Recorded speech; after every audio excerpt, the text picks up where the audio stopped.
So the foundation of any Bloody Vampire Queen deck is Bloody Vampire Queen.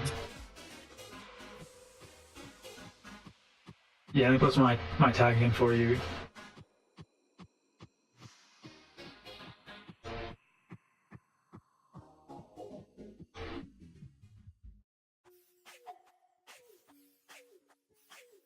Okay, so leaves us with 2 points. So obviously we're gonna do the champions.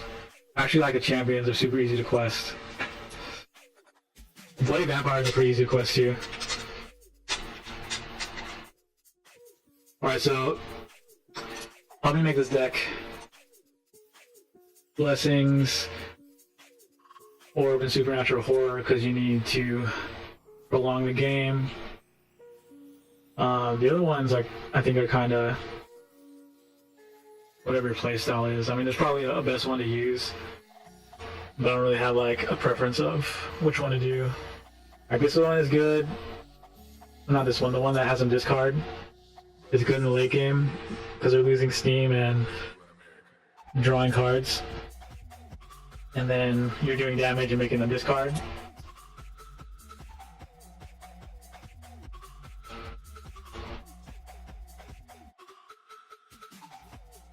Card draw is always good. I don't put too many spells in this deck though.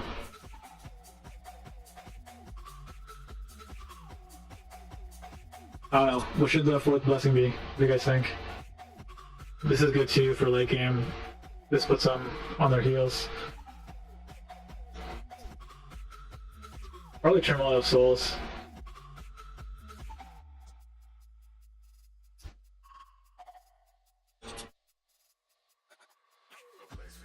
Put that one in.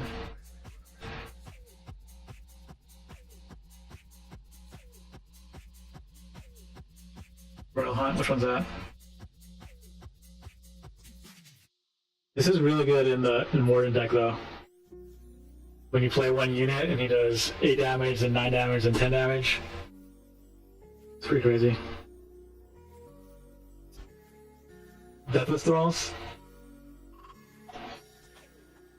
That sounds good, but I usually only run this if I'm going to run the tactical formation. Let's try it though.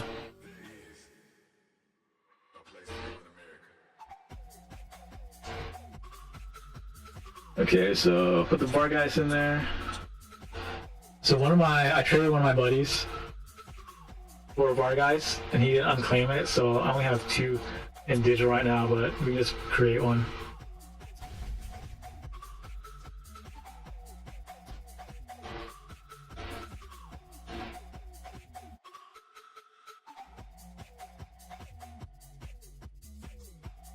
Yeah, that's true. But most time, I don't know, maybe like 75% of the time they have one big dude on their team. Otherwise, it's a dead card. Let's see, where's the murderous Wargeist? So we start out with a basic vampire package.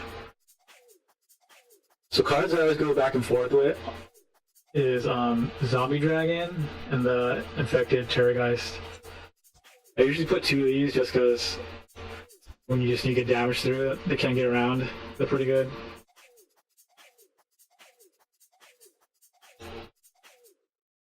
Book of Mist with the spell.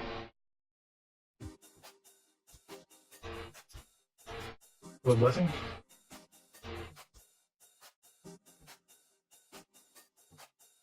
That was good. Spell Bats.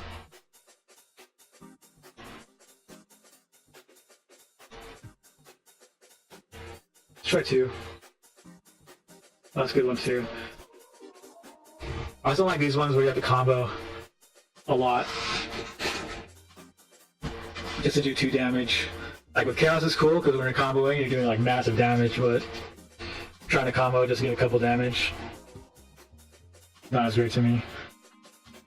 We'll try it. I'm gonna put a couple Infected Terrorgeist. So I usually put a couple of these in here, but I never I usually just discard them for the Terrorgeist. I hardly ever use them. They are stacking.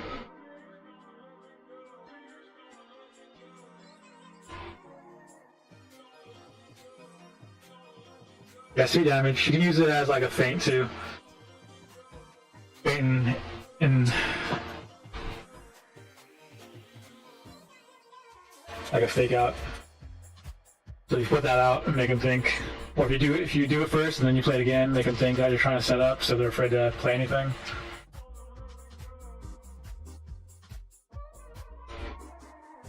You throw Horde. I actually don't think I've ever played this card. Level 1. So we'll try it. So I'm gonna put the kind of foundation first, then we can fill it out. So like Claws of the Grave, that you can get some decent damage and effects out of that. It's kind of versatile. We put Mystic Shield, put 2.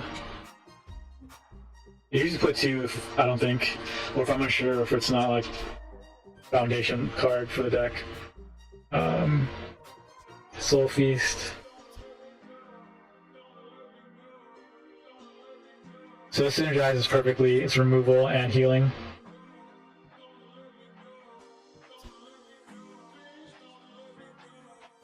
So one card that I tried this initially was Born from Blood, but it's 3 turns.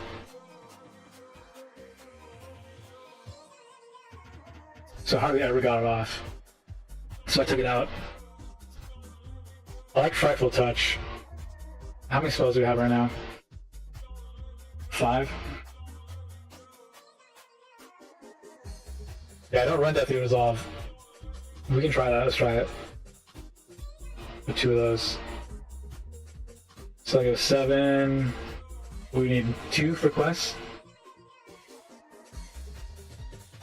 So we'll put Born from Blood instead of Frightful Touch. And then we'll Deathly Resolve.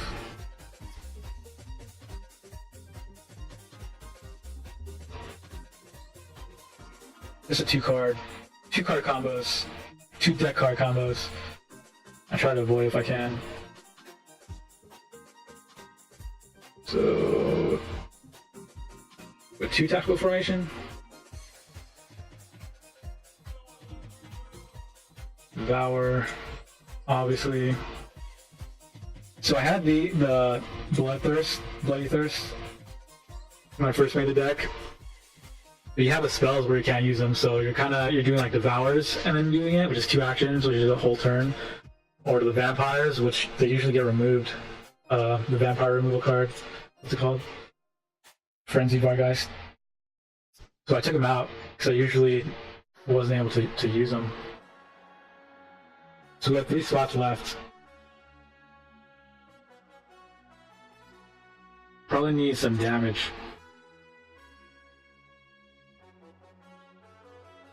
We have the Murderous Vargeist, good damage. Oh, Charging Black Knight. Forgot about him. So he's more removal. Let's split 3 for now. Then we'll try it out. This is Vampire Queens.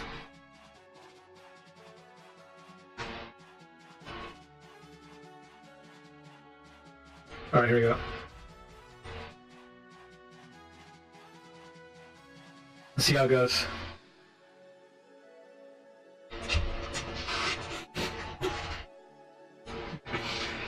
I think this is kind of their main... The Risen and the Vampires is like their main design that they went with for Death in terms of cards working with each other. Mordant seems like kind of something they threw in the end just to flesh out cards. It's not complete. I'm sure in the next set they have to put more Mordant cards. I mean, Mordant's already pretty good.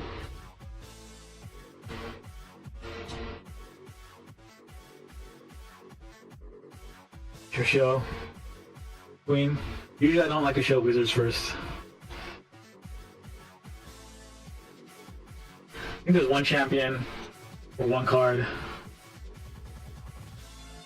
Yeah, it's an elf card that does champions costing 2 or less. So there's not many things that they're going to want to line up against the skeletal champions.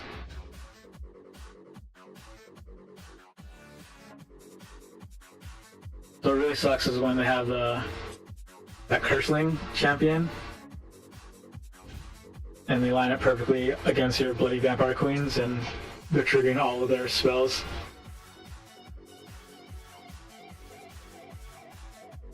That's a fun card.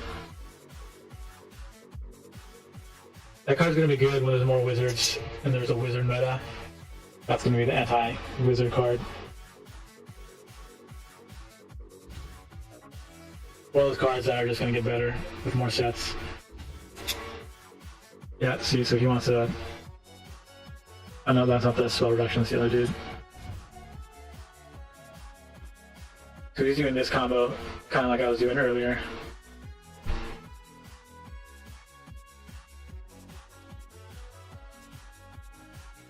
This combo's fun, it's hard to get off though.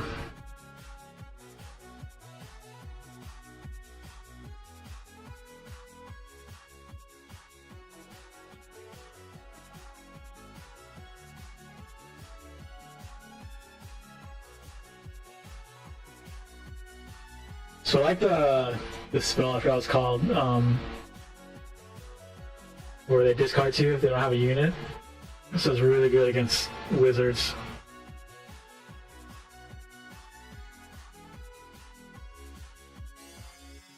And synergize really well the deck, because you have some of the blessings that are having them discard. Usually when you're doing that, when they run out of steam, they're trying to catch up with tempo. That usually keeps them out of the race long enough for you to just ping them to death. Could have done this.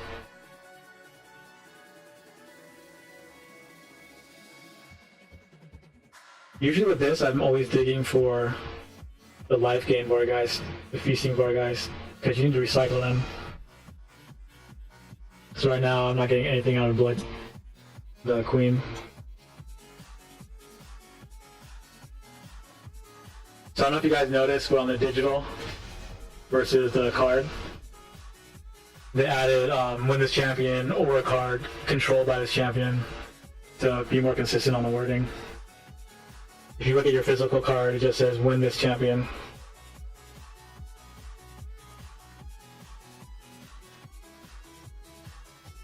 It's kind of annoying they miss little things like that.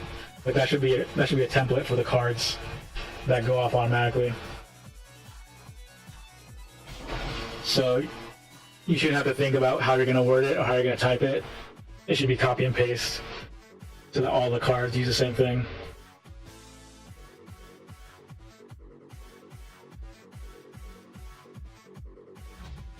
So you just got removal for that.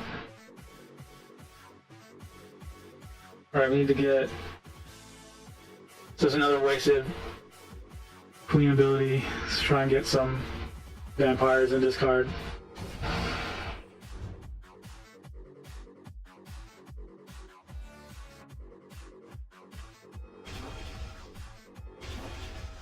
Oh, what other wording did they change? I only noticed those ones.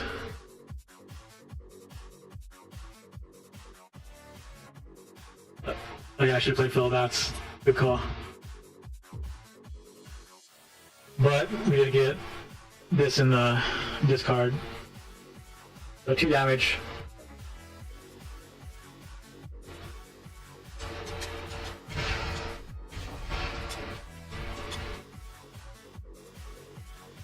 So I need you guys to help me out on plays. Because while I'm streaming, I'm not fully invested in the game. I'm also talking to you guys and checking out the chat. So we put all of our brains together. So 15 hours is me versus me plus you guys. So 10 heads are better than 1.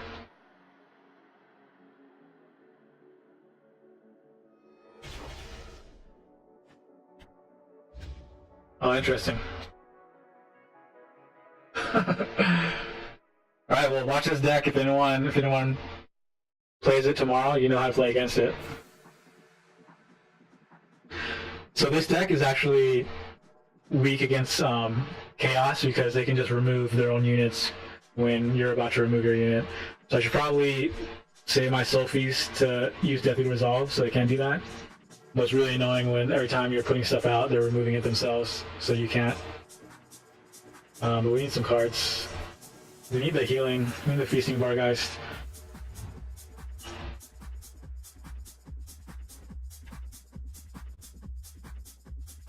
Oh, good call, Slavid.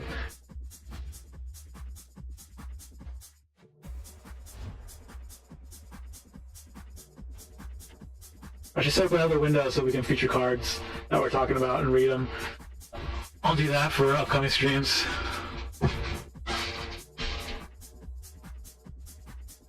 So should we Born from Blood this? Because we're gonna get the ability to. Alright, so this is shout out to Fallout Blood, this play. I hate that you can't do abilities over spells.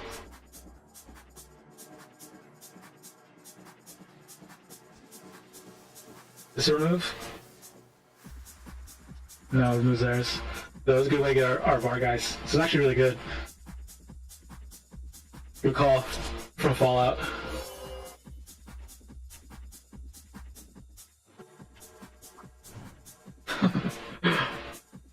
So we got to play a card. We got a Murderous Vargeist. If we had the Bellbats out, also from Fallout. Then we got 2 more damage. So Fallout Blood knows what's up. If you need death advice, just hit up Fallout Blood and he'll tell you what to play.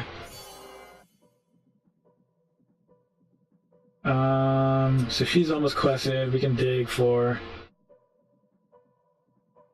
some spells, or we can work on this dude. Let's do that. He's gonna remove.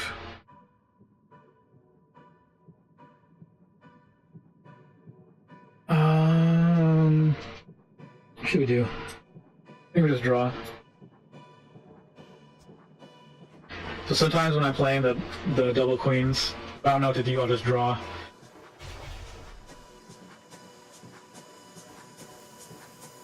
If I don't have like a play that is screaming out at me what to do. Because when I have a huge hand and they're down to cards, this deck is gonna still be going when they run out of steam. What is this? This is a damage increase. Yeah, Skull Throne.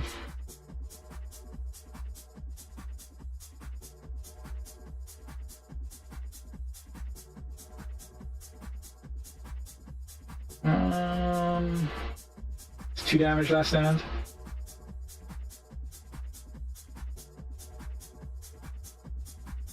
We need that 2 card draw because we need a spell.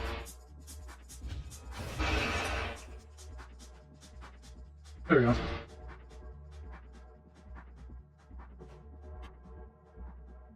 That would be good for the upcoming turn too.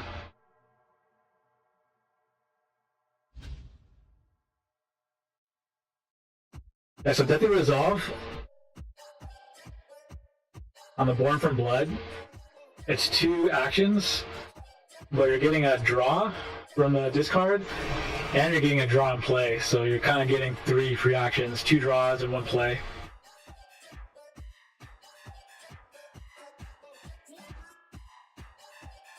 I usually look at cards that way, so I know kind of how the cards stack up against each other. The same with like healing and damage. I'm usually looking at the net gain, so the Vargeist that heals and damages. I look at the net of the 1 healing plus 1 damage is a net of 2. So when you're looking at that, kind of, it's a good card because you're doing net 2 and then net 4, so it's a net 6. That's just how I look at things. It helps me to figure out what cards are good and what's not.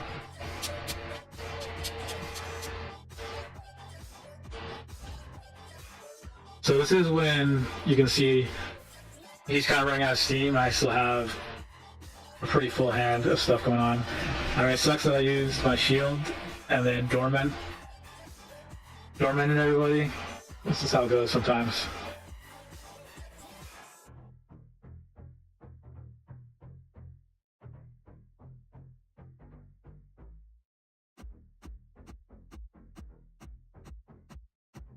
Second scene, you only single one, Feasting Bargeist.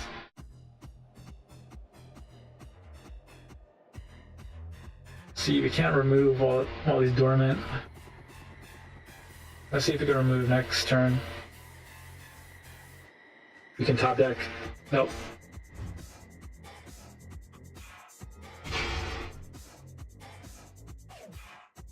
Yeah, you get both Born from Bloods from the one card. Pretty good. You can quest this dude right now.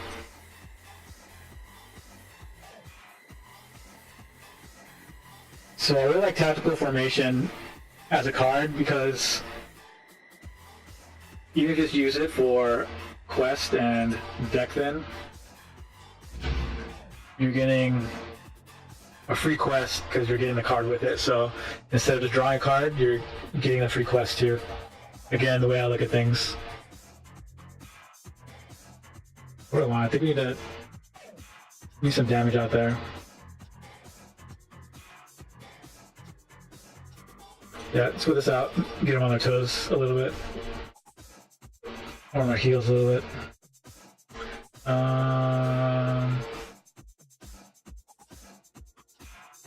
think we put this out. Alright. We're gonna try and use these Fellbats. Fallout Blood.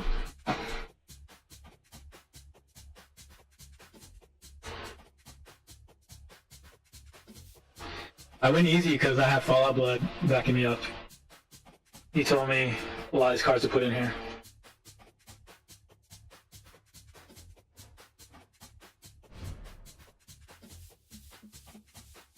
So we're gonna have a lot of.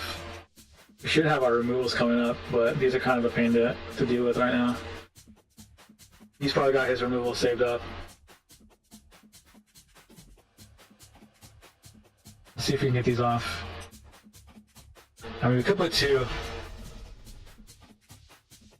but let's try and get the Fellbats.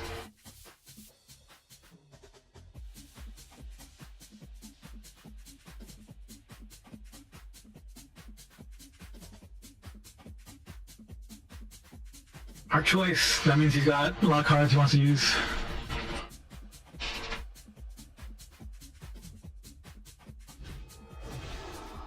Oh, cool effect. I don't think I've seen that one before.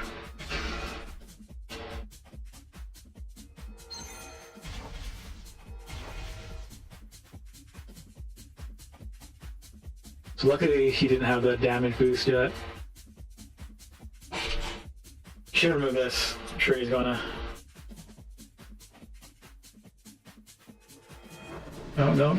Is he gonna have the kill next turn? He's trying to kill me next turn? No.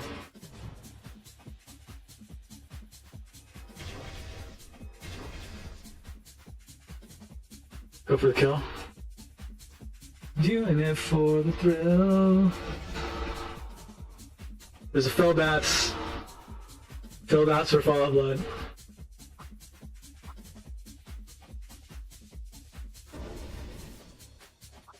Good game. That's pretty good. So is there anything we should change on this? Or should we try another one?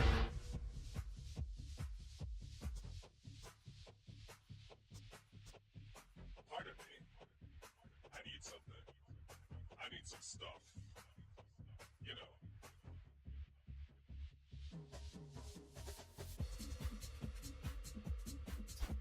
I mean, everything we used worked out except for the Mystic Shield, which is this timing. Stop it. Stop doing that. Everything that you guys suggested worked out. That Fallout suggested. Ethereal Hordes I didn't use. That one we could probably change out for something. Let's try, I'm gonna try, because we were digging for spells too. We'll do Frightful Touch.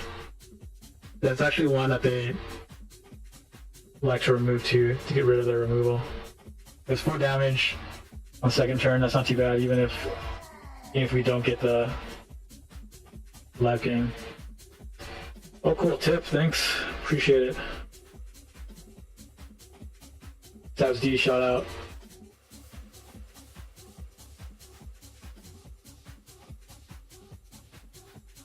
Alright, so we'll just go, we'll try it like that.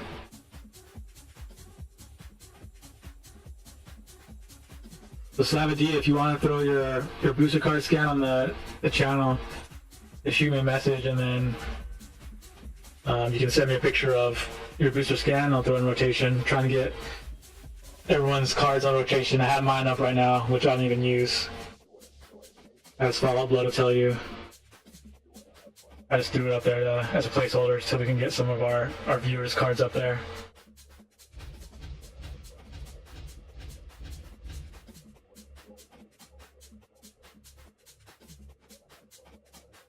The chaos. Let's put our queen here. See if he's got the curseling.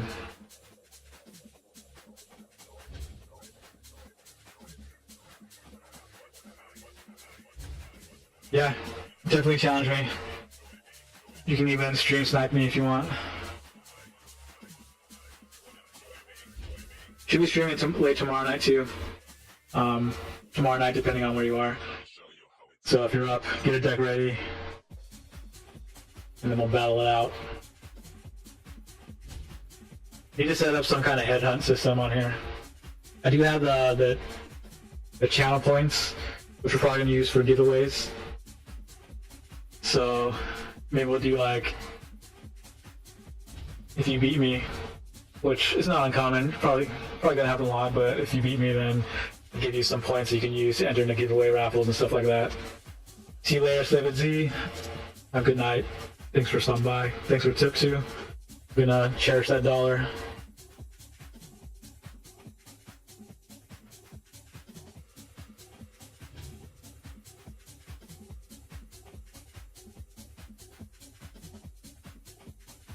Yeah, that's a good idea. I mean, maybe if we're doing a duel from people on the channel, I can throw an overlay up there just so you're not tempted.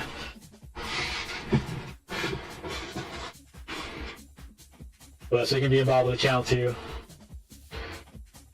So I usually like to, in this deck, get my Feasting Bargeist out as soon as possible. So if you get it in your opening hand, it's good because you want to recycle those as soon as possible.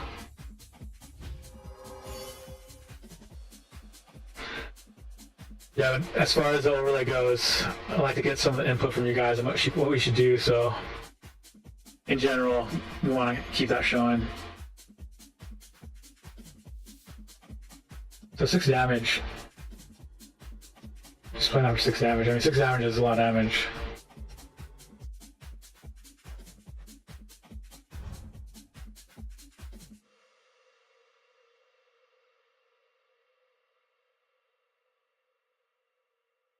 When we were playing earlier, I was kind of commenting on, I wonder if he's gonna stream snipe me. But then you played your Black Hunger when I had a Devour in hand. And I was like, oh, he's not stream sniping. Or maybe just played that to throw me off, so I wouldn't think you're stream sniping. So you're always a step ahead of me. When they remove a unit, is he gonna remove that?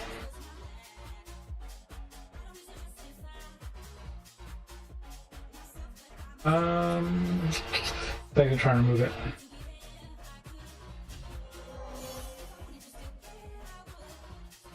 Six damage is good to remove. And get the quest.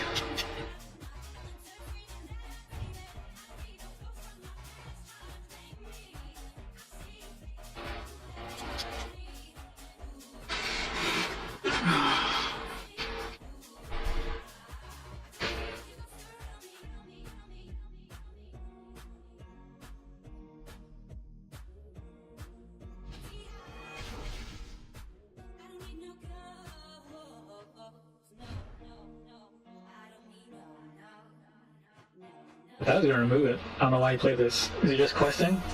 Is he doing a speed quest deck? I mean, he played this, and that didn't do anything for him.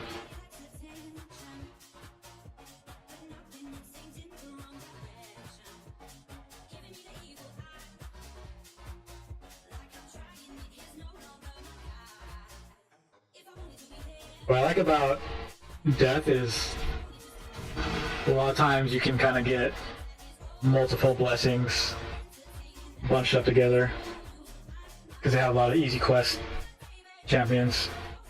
I usually don't like to do rush quests. I like to let them come out naturally and maximize what I'm getting out of my card plays. So unless I need it or it's gonna give me significant advantage, I'm not gonna just play cards to quest things.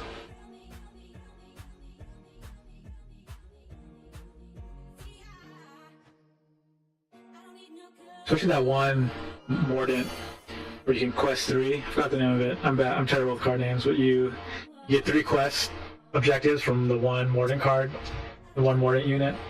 You get the unit, then you get the heal, then you get the damage. It's pretty nuts.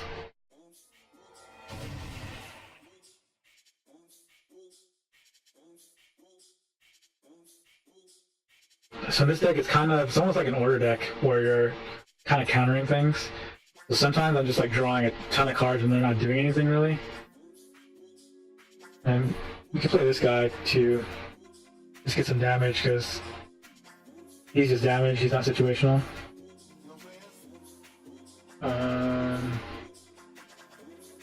Get one of these. Yeah, sometimes I'll just end up with like 12 cards in my hand. Luckily it's not like Light Seekers where people just have their whole deck in their hand, so people aren't running those cards that punish you for having big hands. Not big hands like these, but big hand of cards.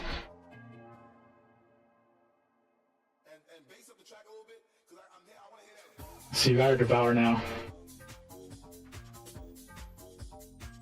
I don't even mind playing these out, even though he's gonna get to 4 corners of this card. Getting this out to then recycle, and then you get a free action from this one too. But we'll get rid of him fast.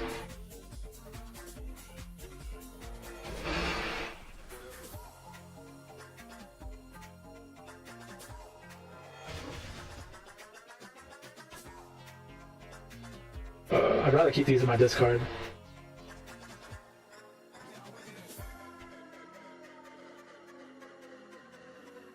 I wish it was up to 1.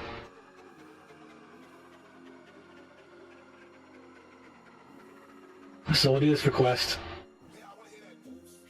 And then we'll do this for effect. Oh, we can't. Those 2 actions already.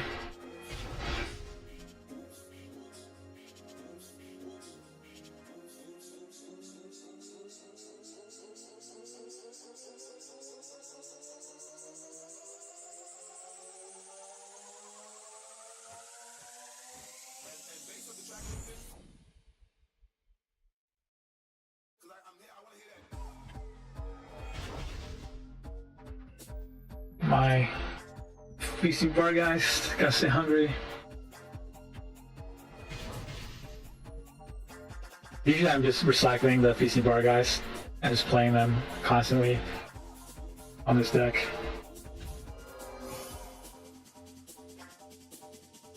No draw 2.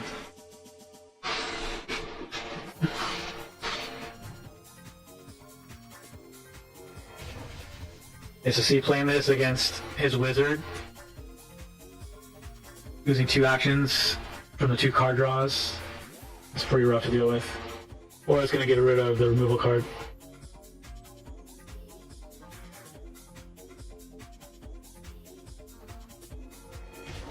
Questing.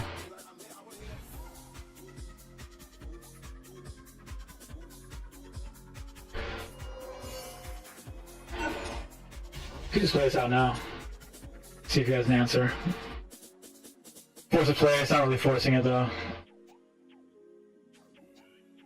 But it's probably better than playing this. Because 4 damage. He's probably gonna play unit anyways because he's trying to quest this.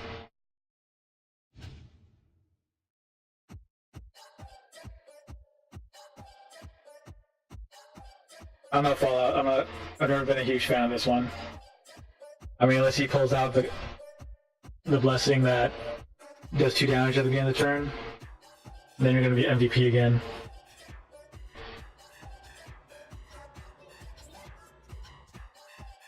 I think I need more abilities in here. Because they've all got one ability on their quests. Right now I don't have any abilities to play.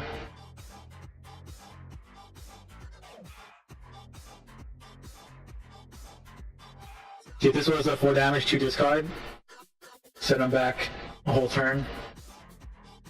But then he wouldn't even be able to play anything here.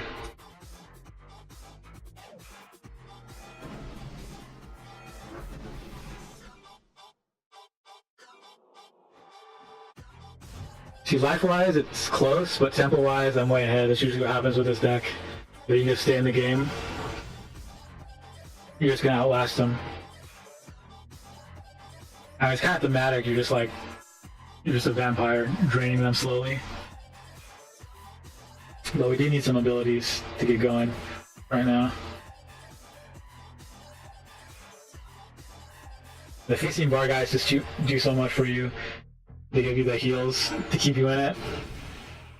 And then the 2 card draw to keep your tempo going and give you lots of options to deal with stuff. Like whenever he plays, if he fills his whole board, I can play something across his whole board, remove everything.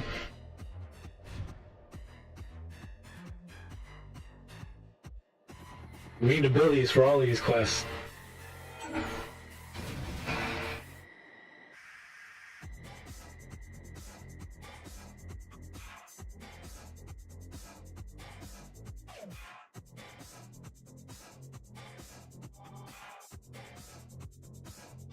Things like Fellbats do some damage.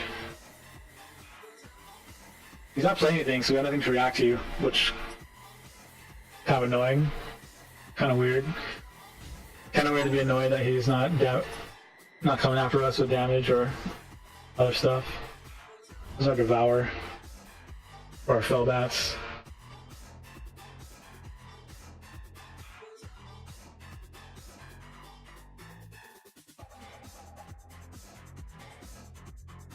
And so I think in my original build I have 3 Frightful Touches. It's 4 damage no matter what.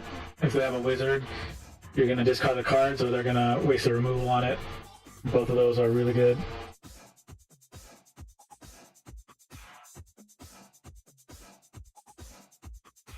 This is a point when you're thinking, how come I didn't put more Infected Terrorgeist and more damage in here?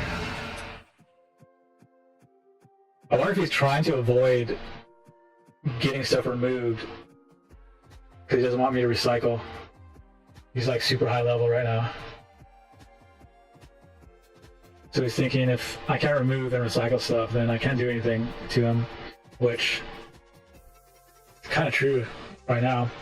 I could ping him for 1 or 2 here and there, but that'll take like my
Mordant is good for the challenges if you guys are ever having trouble on doing the challenges.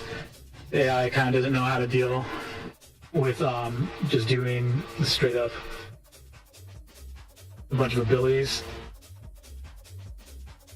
So if you get them down to 20, it's not hard to burst them down 20 in 2 turns by just playing out abilities. So a lot of challenges I've won using this deck within like 2 or 3 tries. Some of those challenges are pretty nasty though. So we got a last corner deck again. Is that becoming a popular thing now? It's fun to play. It's hard to get off though.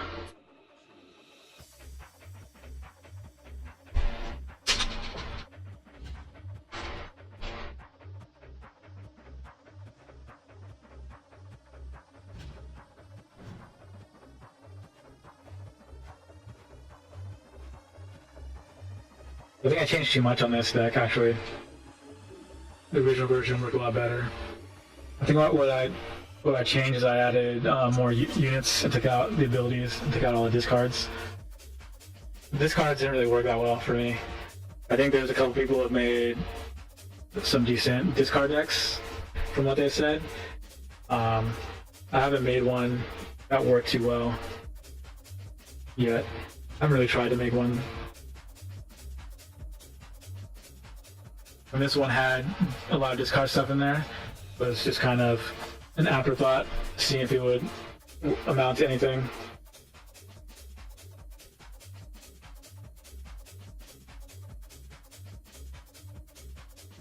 We can dormant him and keep this combo. Keep that combo from doing anything for a while. Usually with this deck, I like to have a big hand of abilities. So they think it's not a big deal if they eat some damage and go down to 20, and then at that point they're dead in 2 turns. Like on this deck, if I play out damage, he's probably going to eat it because he's going to try and out damage me. Because he's doing a lot of damage right now. If I get him down to 20 and then kill him in 2 turns, usually people aren't looking for that. But if you see a setup here, you have to look for that. These 3 champions, just be ready for burst ability damage. They'll kill you real fast. PC bar guys are always good to play.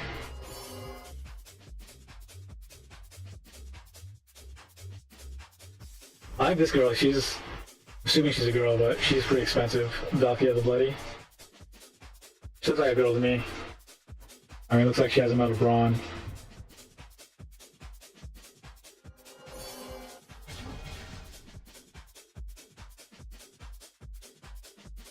Kind of need some Devourers on here. In my hand, too. Got 2. Need cards. Need to be versatile with what I can play.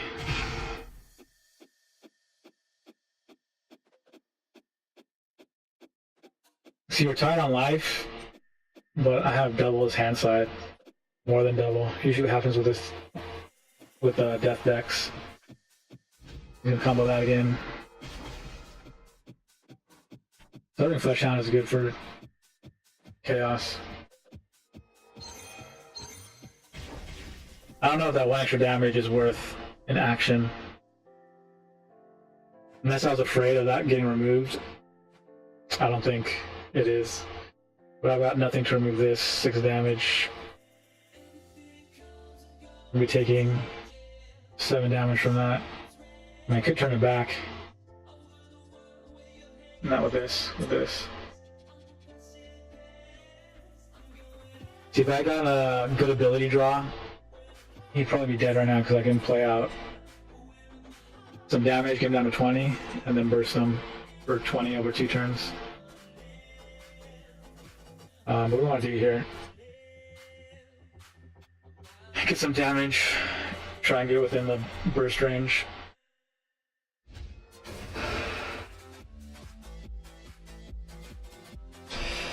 some abilities.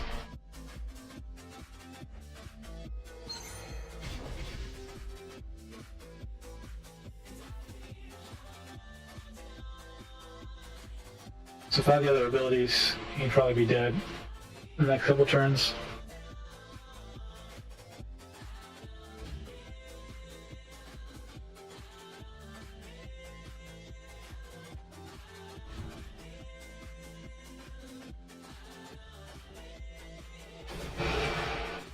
See, so abilities I've got 4, 5, 9, 14. So I need to get him down to 14. Can't do that from next turn. Get him down to 17 next turn. I don't know if he's got a good combo for this though. I mean, healing 1 might not help, but that card draw might help us. Or maybe we can get him to waste an action on removing it. Get some card draw, some damage. Just probably gonna play something here and then spin it forward. Or just let it go naturally, but I have nothing to remove it anyways. I like the Ghoul Kings. They're Warrior Wizard. Only costs 8, so you can play 2 of them. Their ability, not the greatest, but they're super easy to quest with a Mordant. And they're vampires, so you get a bunch of vampire spells. If they're Mordant, they wouldn't be as versatile. Alright, so he's in 14. He's gonna do a bunch of damage though. You can spin him forward. But I have removal, so it doesn't matter. Let's see, is he gonna kill me?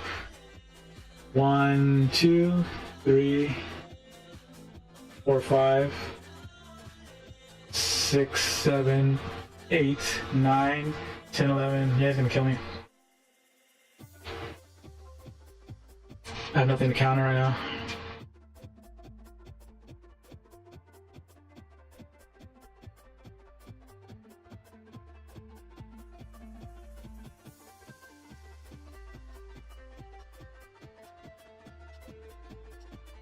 If I spin forward, is I can do anything? No.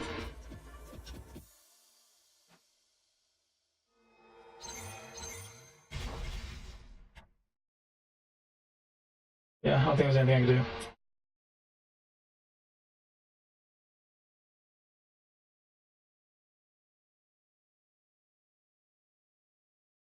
Good game. Yeah, I took too many abilities out of this deck. I need the abilities in it. Not forward.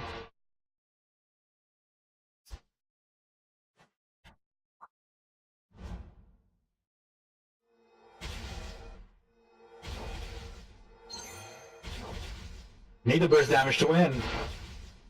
That's what this deck is built on.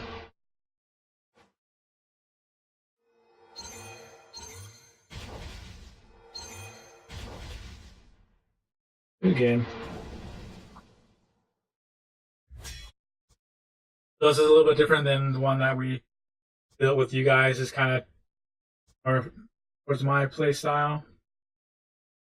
I also had a video where we're testing it out, or you guys can check that out if you want. So champions, Bloody Vampire Queen, Healthful Champion, 30 health, for terror, or mortality, Turmoil of Souls, or I actually really like these discard blessings, like we talked about before, the late game discards when they're trying to recoup everything that they played after they're kind of running out of steam, as I keep on saying.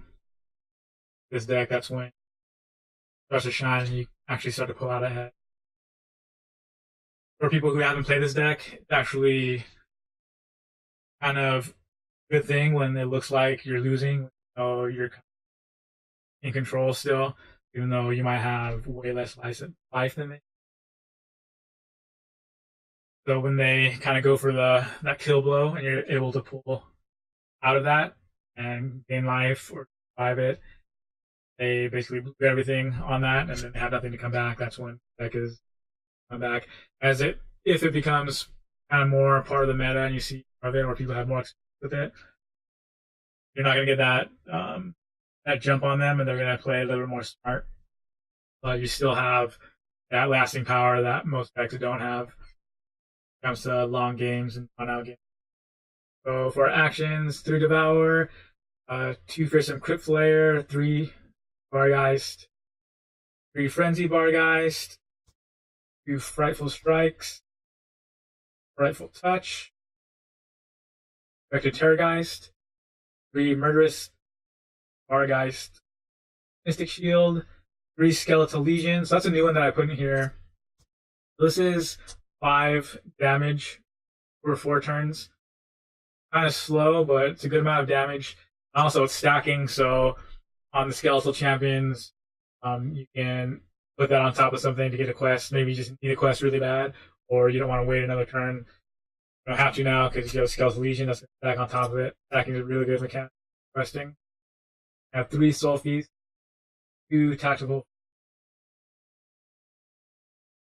Let's go ahead and jump in the game. Competitive or the strongest has definitely has some weaknesses against certain decks. Chaos removal, it's tough to deal with because they're removing your cards before you can. Destruction, aggro is obviously always a strong deck. Chaos aggro, good deck to use against mine. So basically anything that can burst really fast in the beginning, or you can kind of get rolling and getting all your cards that are going to increase your survivability. They can burst you down in a few turns, and those ones are hard for my deck. One card that I'm definitely considering putting in here, healing spell that heals you 6 over 4 turns. Problem is, right now I kind of need damage, more control. Sometimes you just want damage cards because you have them on the ropes and you want to finish them off, but you're still just slowly pinging them. Kind of frustrating sometimes when you have damage that you want to output. But that 6 damage, that 6 healing does come in. Basically, you just need to get out of range of them killing you one turn. You're fine after that. Got his spell reduction across from Warrior Wizard.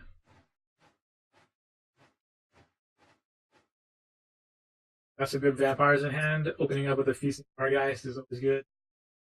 Got all one of the 30 Bargeists.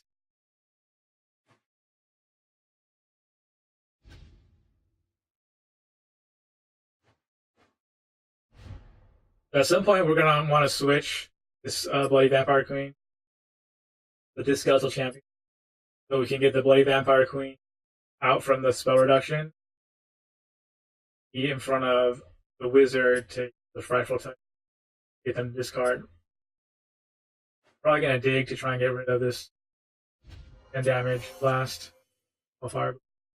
Definitely don't want that coming at us. Get a Devour for that.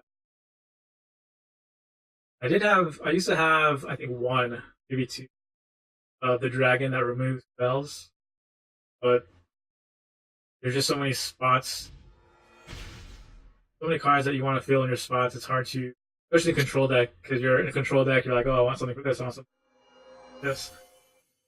But especially a 30 card deck, you can't really have all of them, and even on larger size decks, other games, not going to pull all of them, so it's kind of have to focus certain things, and definitely see way more warriors against spells. So that ends up being just a dead card against decks. Got the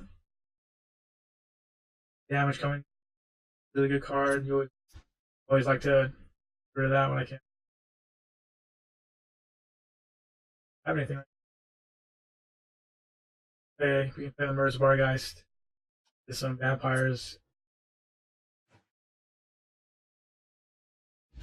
But might have been a better idea just to draw 2 for some build or something.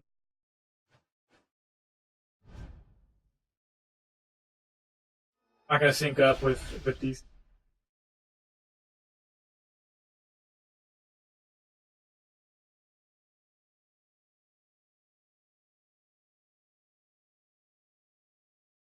He's in a pretty good position with cards like that. Basically, I have to survive all this damage on getting cards like 6 damage over 4 turns. So making me play defensive instead of my quests playing my game. I guess my game is kind of just surviving. But this is what I was talking about. If you get really fast burst damage getting, then that's hard for this deck to deal with. We did get a Devour on a draw. Got another Feasting card, guys.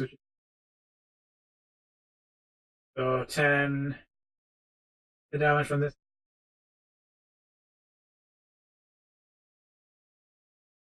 Power that. Not gonna get the version from this card. Our discard's empty right now. You don't even worry about the Devour. Second of it.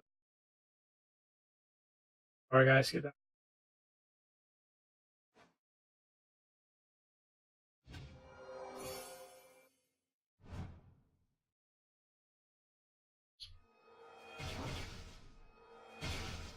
But I like this Fanatical Demon. Oh, sorry, this is a Pack of Blood. It is 4 turns, but you're getting 6 damage. And it's a target for removal of that 3 damage corner. Kind of always in the back of their mind, sitting on it.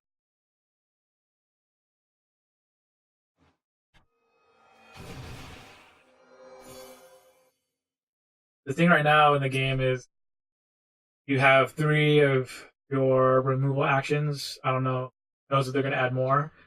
Right now, it's kind of keeping track of what they're removing, what they removed, how many they've played so far.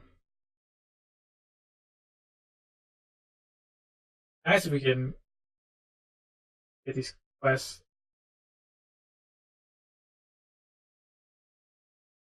We're actually in a good position. Even got opportunity to start, go for the ball, take last stand.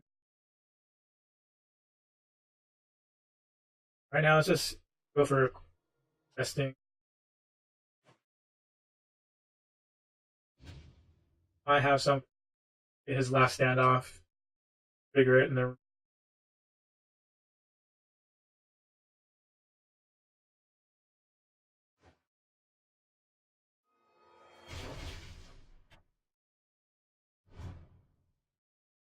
we're off to a deep start.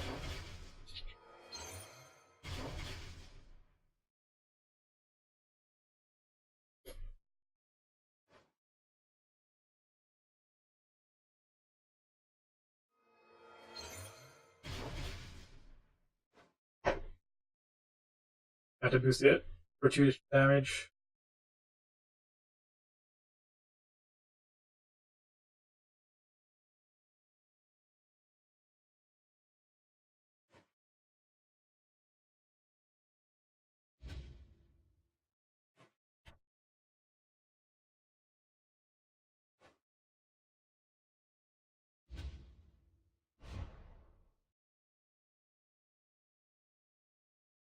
So if anyone else is taking part in that Facebook tournament, wants to try that some of their decks out, or if you just want to try some decks out in general, send me a challenge, start a build, see how it goes.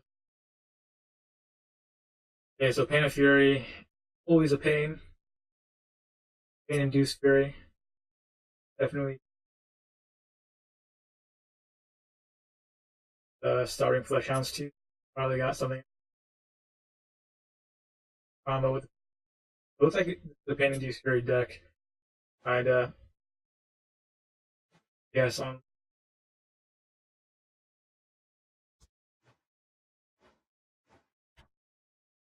Almost got that. Based on Iridescent Hole.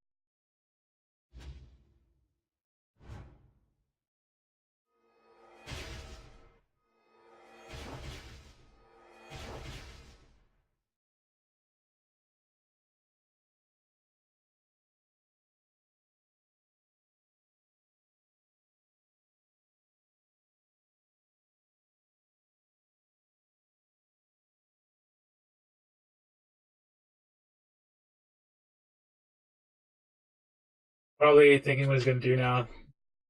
Going to do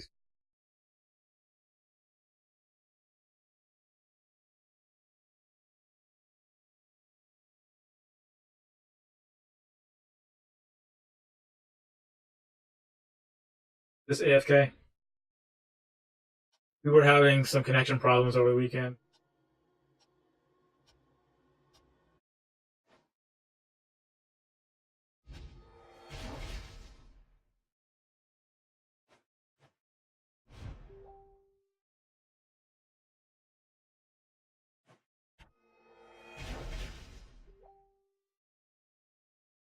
We're getting some. Alright, guys, I'll take that. Taking it. Different. Always recycling feasting bar guys with this. Those heals and those card draws.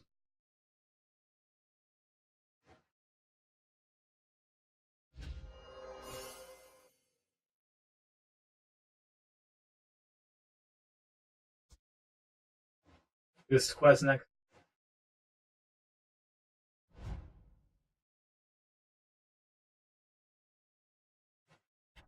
I really like this deck because you have 2 warrior wizards with really good abilities.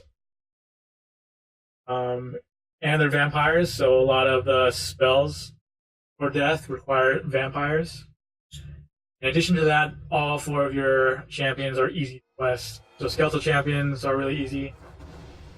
Bloody vampires are almost as easy as a skeletal champion. But usually it's not too hard to work in their quest corners into their link.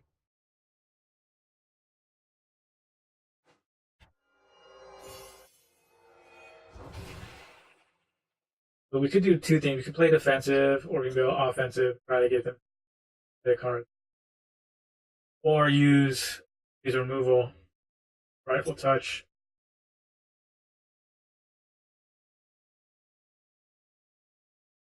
Well, it'd be really cool if we get the 2-card discard, and he has to draw for his actions.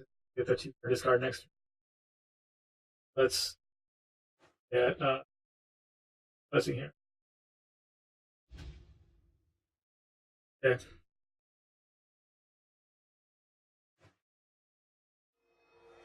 We're gonna have him discard 1.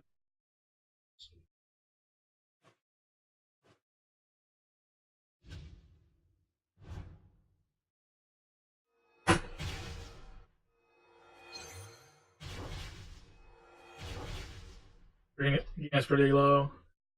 Mystic Shield probably would have been a better play if we weren't hoping for the best. But he's not gonna have any.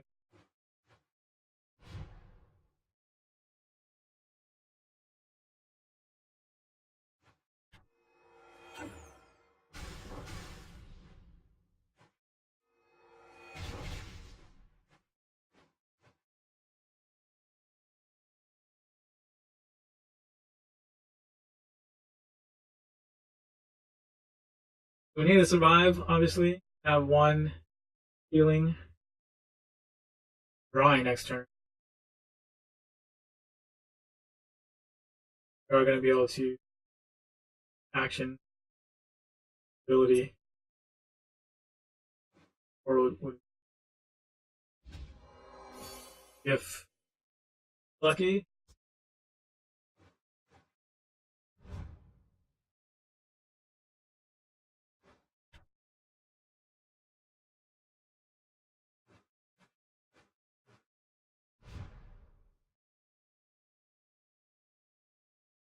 Gotta do 3 damage if he has an ability. He's got a combo.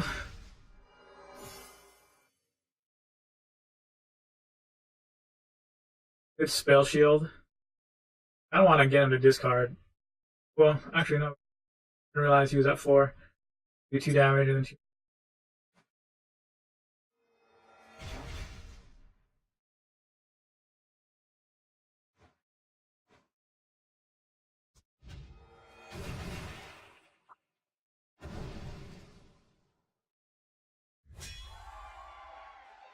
So with this deck, you kind of have to be comfortable going down to low life, getting back up, your life total. Kind of had to play smart. Kind of better than I was playing that game. Play smart on surviving and kind of getting to dealing cards. I have to turn our tunes up. Turn those on right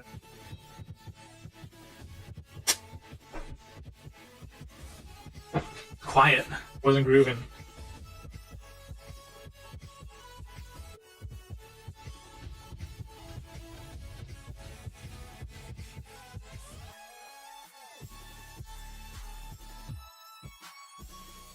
Hopefully in this Facebook tournament, we'll kind of see some new decks emerge. Sure, there's one or two decks that people have kind of been quiet about. Is there opportunity to show it off to the world? So it'll be interesting to see what cool stuff comes out. Especially from Death. I don't think people have been too tuned to what Death can do. Just because it doesn't have a focus like all the other factions. Kind of an all-around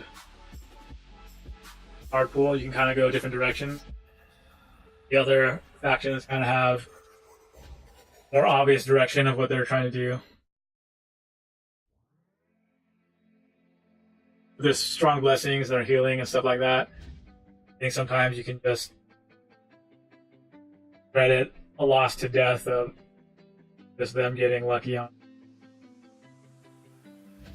I'm not gonna lie, sometimes I feel like I won just because I was lucky and got the draw, the blessing that's gonna fly, but obviously that happens with all action.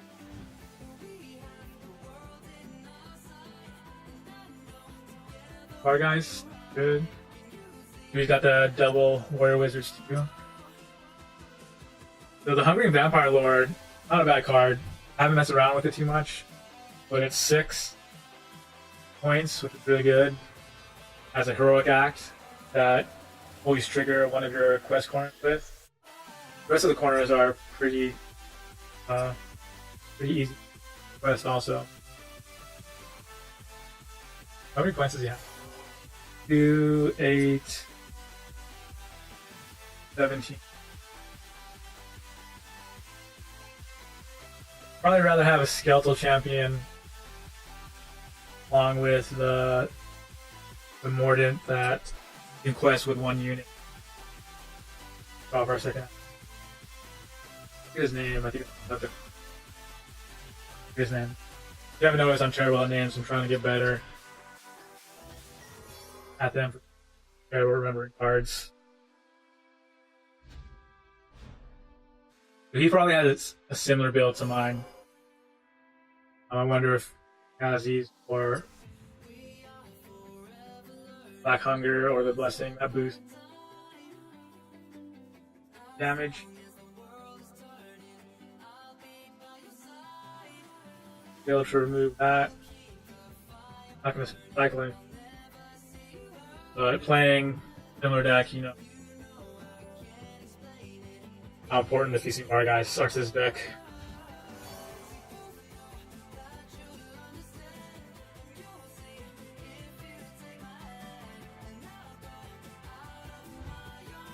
So this Twitch playlist is pretty good. It's like more mainstream pop style.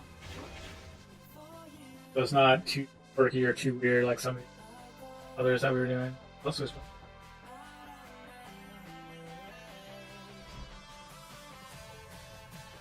Got a similar control build.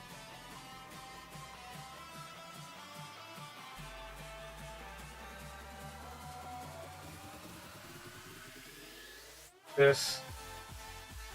The switch. Get our 2 draws.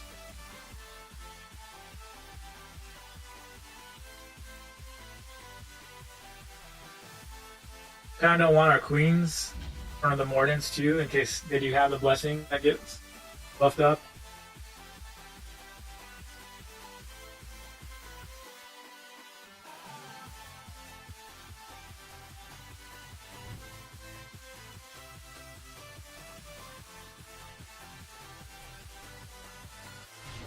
So like I mentioned earlier, I do have a recording of when I was putting this together in the shop. He really doesn't want me. Well, that also works in with the Quest, so probably doing the same. So I was putting this together in the shop, and some of my thought process and talking through when I was building this deck. I'll be posting that up soon. And then I did a test game in the shop. Check that out if you were curious about why I did and didn't put things in the deck. I don't think this is like the final build of this deck. There's definitely some things you can change out to probably make it stronger. Certain things you can change out just to more match your playing style. So it'd be nice to play something here that would help us out a lot so we can get our guys out of the discard. I don't want to dig, but I kind of want to put this out.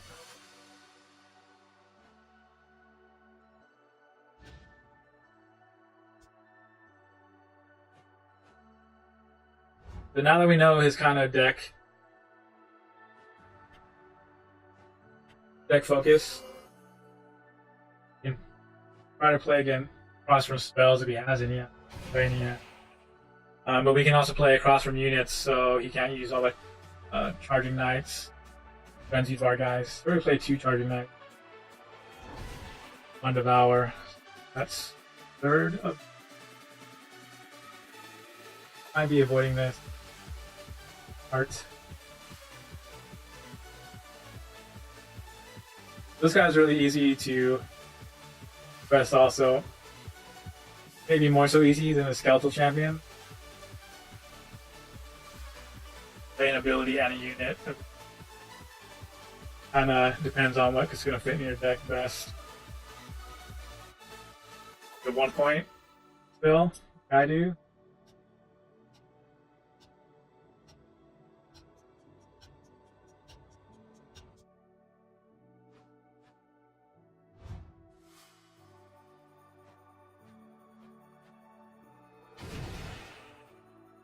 So I put this in my deck because it's another lane control. Stop this lane for 2 turns. Sometimes you can dorm it and then remove it. It's something that's a big threat. As last stand that you need to get rid of and take that damage.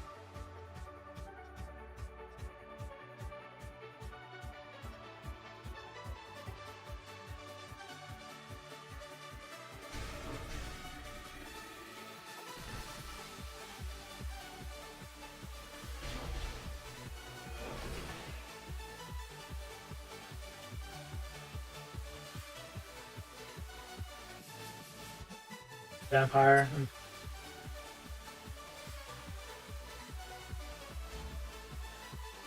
We'll draw.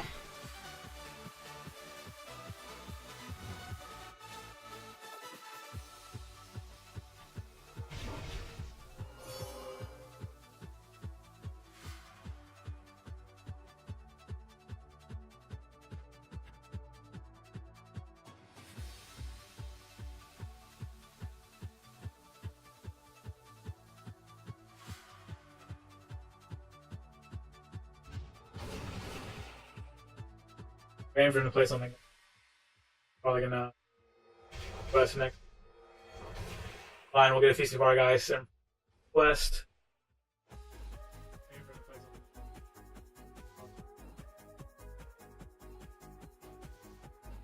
Go Frenzy too. Always taking the Frenzy down. Frenzy bar guys to feel neglected. Would be nice if we had. Well.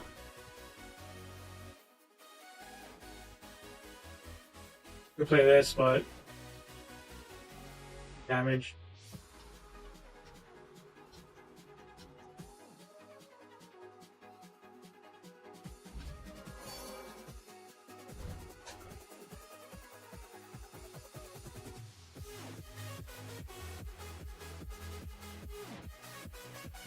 Really doesn't.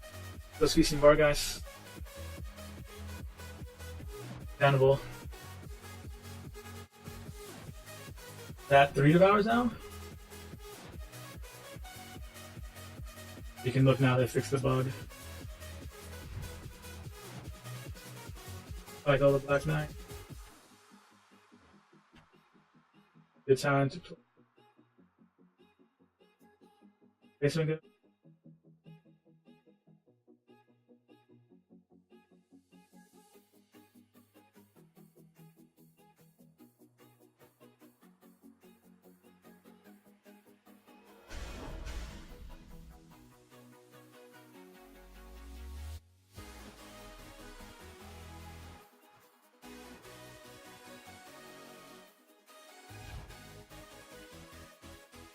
Play this, but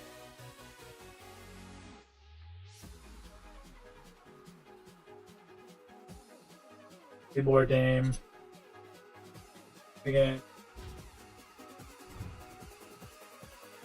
Just got back from my lunch date.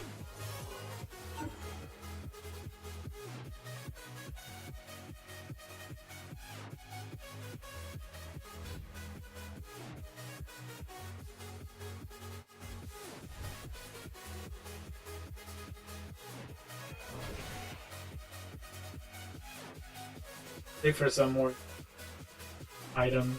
We want our removals.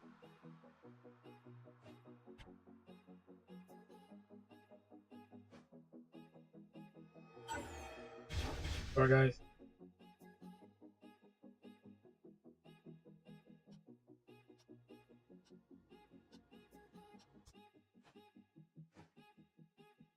I'm doing good. I'll be stopping by.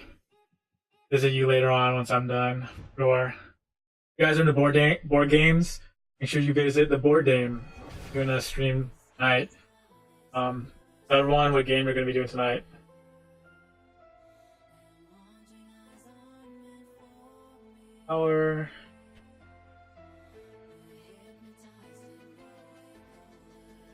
Which is like Hearthstone, you can view the board. Coimbra. Well, that's for Devour. We want this for Devour. Duh, it's not that bloody either. If you guys are in board games, board game teaches you how to play. Does reviews a bunch of board games and stuff, and sets up giveaways and all.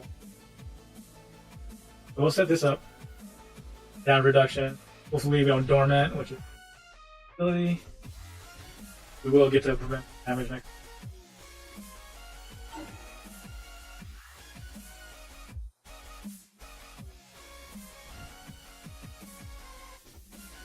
There's a scenario where if I had another Skeletal Legion, I can just pop his Blessing right now, instead of waiting till next turn.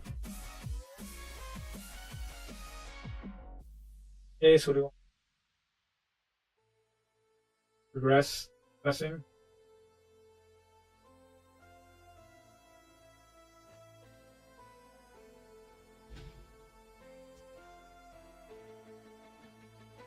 Soul Feast. Good to have that.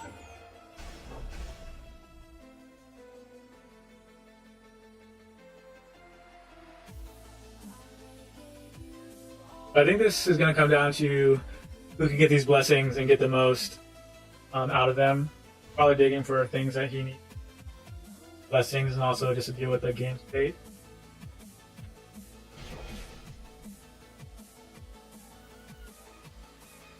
We'll dormant that. Well, it's not that big a deal because he's not pressing.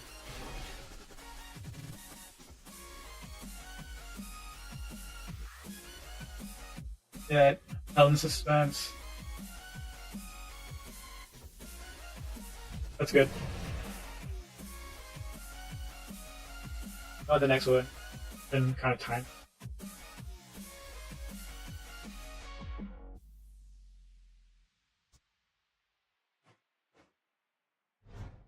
Could have played this just so we don't have to discard. Probably would have been better.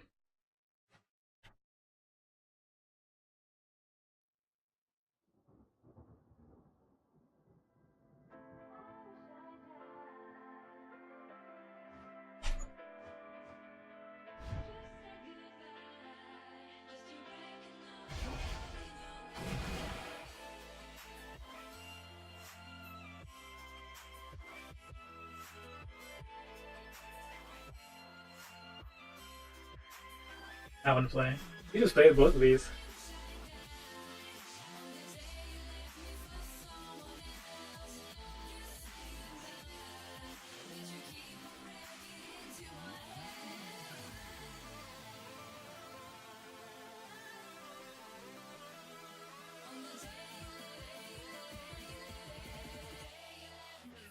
This would have forced a play, especially play it on a lane where it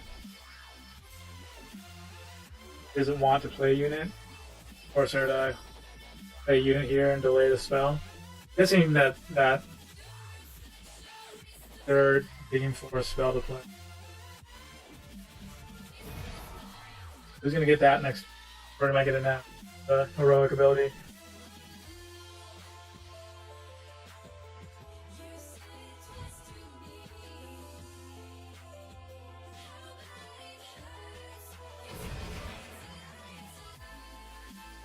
If we play this, we are going to devour it.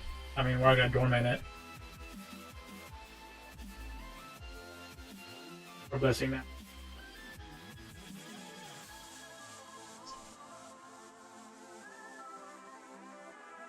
Probably the best thing to do. That's going to shut him down. Nice.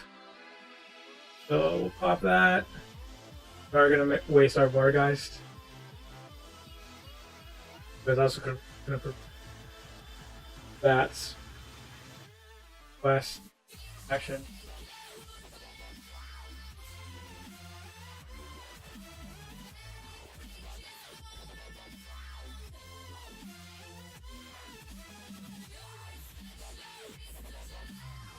Song kind of has like a Nero vibe to it.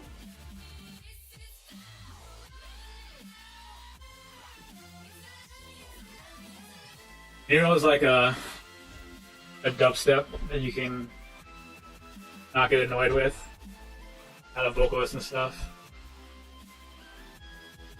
But I was watching some live videos. It's kind of stupid. They're live shows that I was watching. They have her singing over her vocal track. So as you may know, a lot of the EDM music, they're basically just playing their CD or playing their DAW, which stands for which is their program that they make the song in. They just have it set up in there and they just press play. They're literally just pretending like they're doing stuff. So in this one, they didn't even bother to take out her vocals so that she can sing over top of it. They just press play with her vocal recording in there, and then she was singing over her vocal recording. So like they couldn't even. It was like worse than karaoke because she was singing along with her own recording. It was kind of stupid.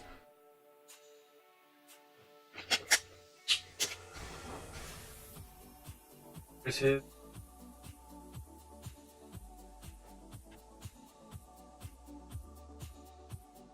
That's a good one for me.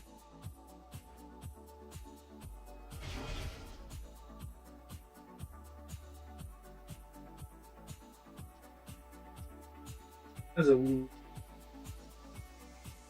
so late.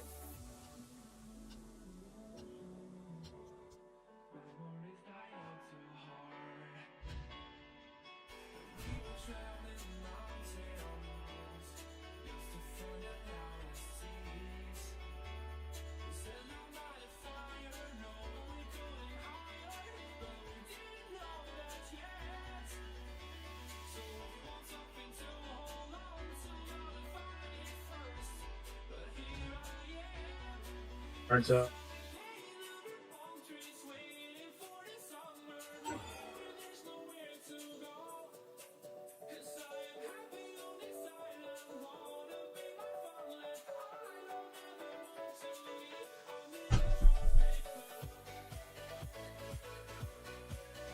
That was a little too poppy for me.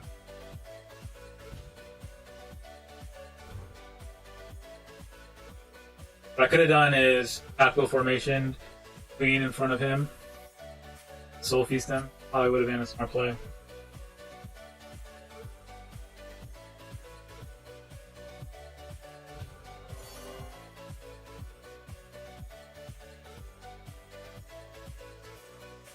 wonder if he's digging for a spell.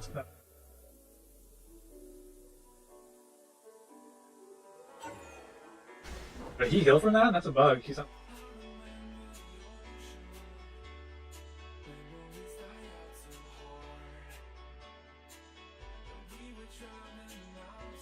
I don't know if this is graphical. They shouldn't be dormant right now.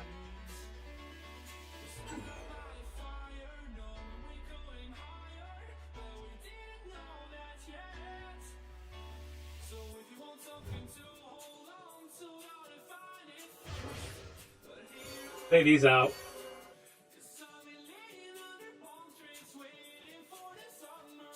He's gotta be digging for something.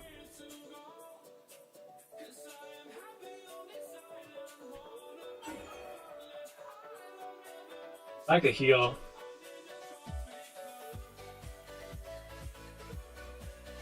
Probably gonna dormant. Good chance he'll dormant with this.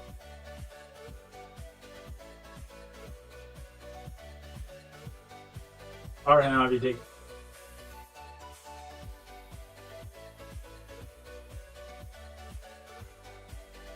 Then we'll play whatever we draw, then play this with them.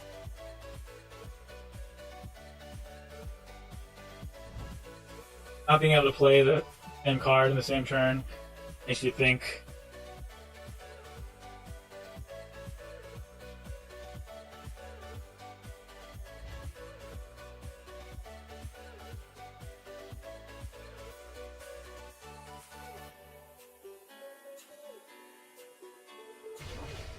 Oof.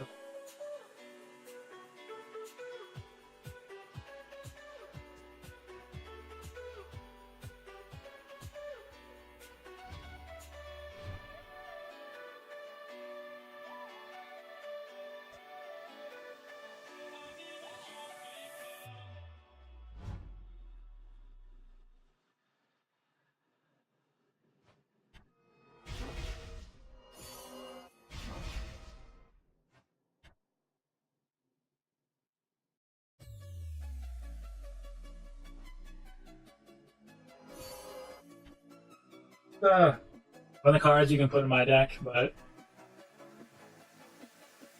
always get to get off the way. He's pulling ahead now. He's getting off his.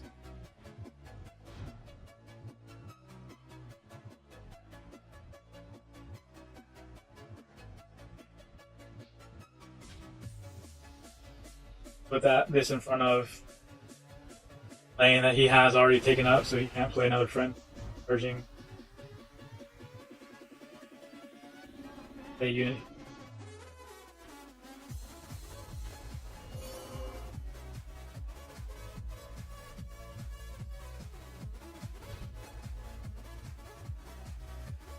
I don't know if I would have played that well. Yeah, Supernatural Horror.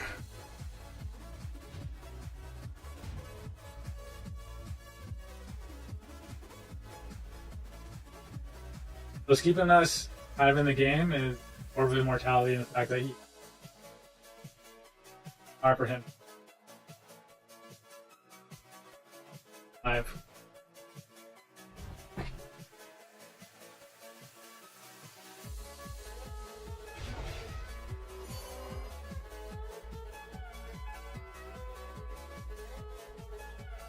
So this is an instance of when I would have liked to have killed him. Had Natural Horror and either Blessings active. No, deck doesn't really have the damage potential versus your deck. Opportunity. By the orbitality.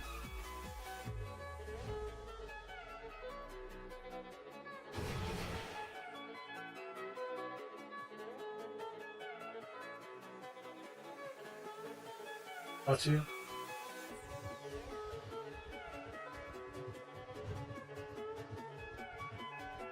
Sounds bad.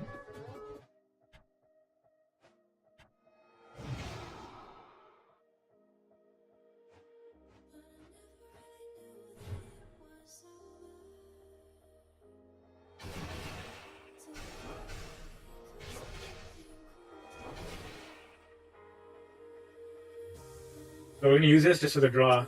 Get something we can play it this turn for some RNG. But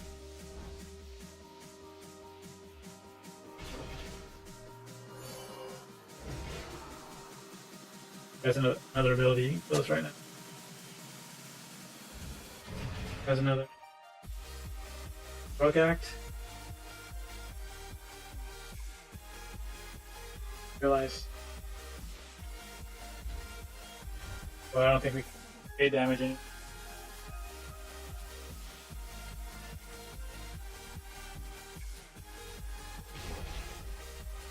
Early game, we have this for 3. That lost anyways. Damn.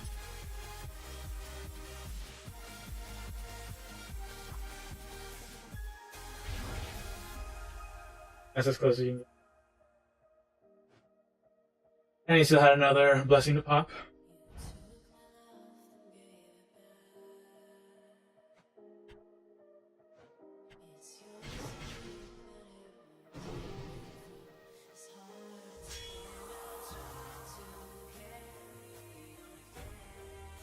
Yeah, like I said, this is when that's one of the scenarios where you want that burst damage.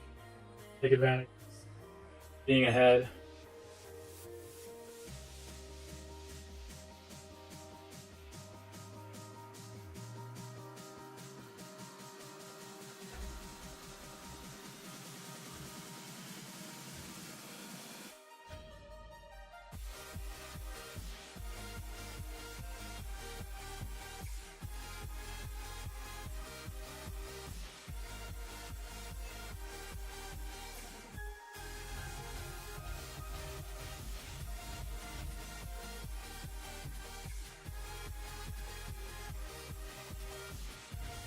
I need to get a playmat. I have enough to buy one.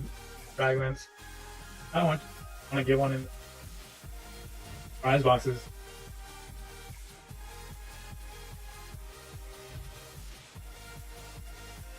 Guys, for Drac on him.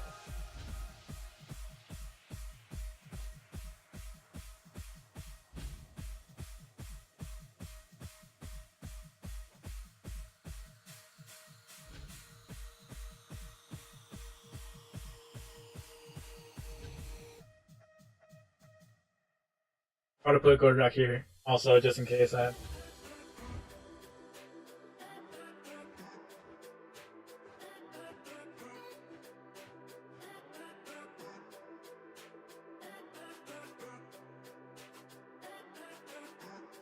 Get a vampire out. Or...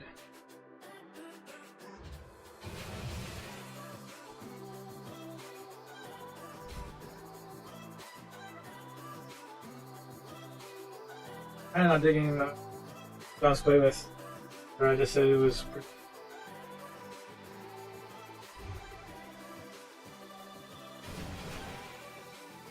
Into something.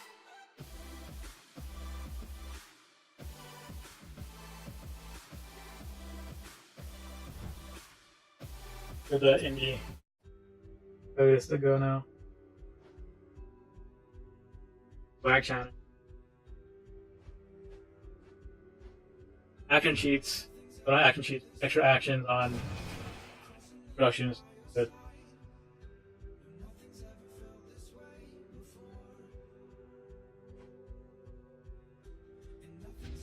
Against destruction, really hard to get frightful time. Draw so many cards. They have so many actions and so many ways to cheat cards out.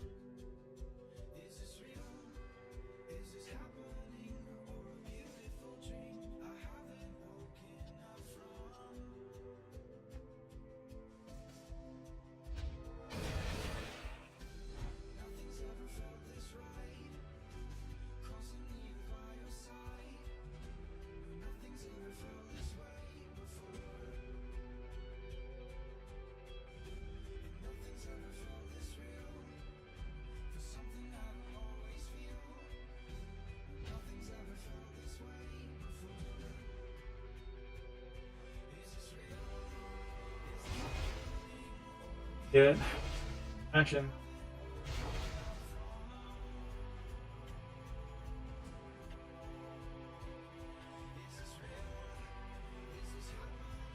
Have to build around it. Build for Drac Oryx. Everyone says. And with what cards? There are more cards than me too.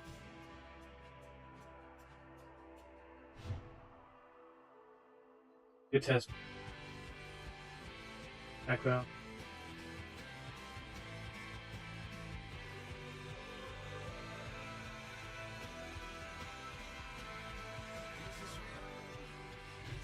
Probably gonna be able to fill up his board again.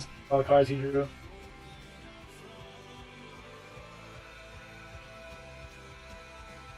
We're gonna tactical formation, the Bloody Vampire Queen out from board rack.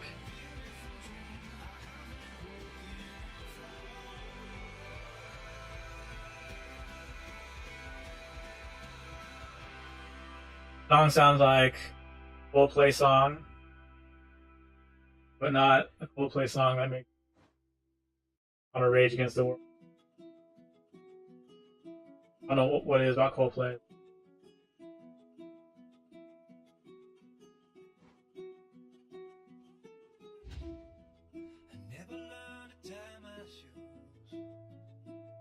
Just like you. So what are we gonna do? Orcs or any unit. I never wanted to hurt us so. These arms just wanna hold. But I ripped apart my All that from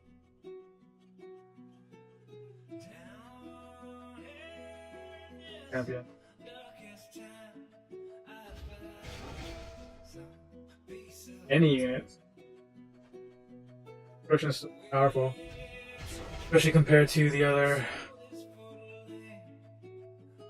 It's back.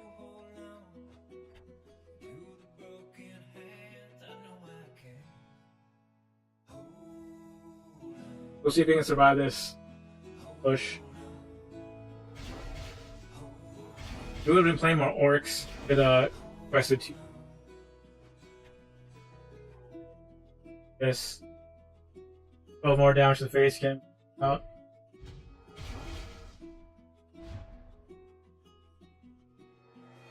So tell me what other champion or what other faction match that kind of output. Powerful.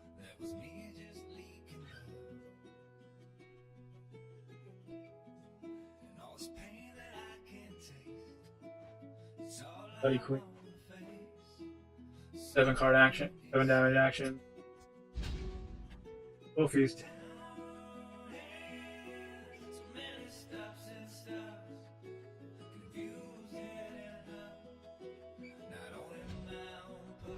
Good chance he has a deadly chop.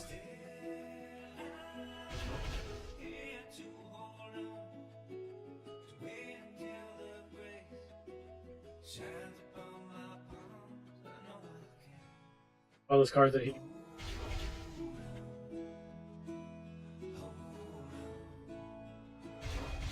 Radar 7. They had 2 damage, pushing that. But, not gonna be enough.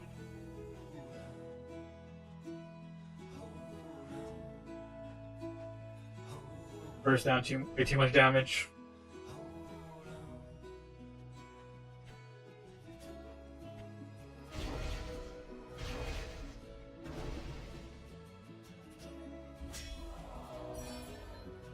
Yeah, I'm definitely in the one side that says destruction is way too powerful compared to the other ones. You can build a deck that can that powerful, do that much damage to the faction. I can see it. You can definitely do like Chaos can do some big damage output. Good. The high damage output.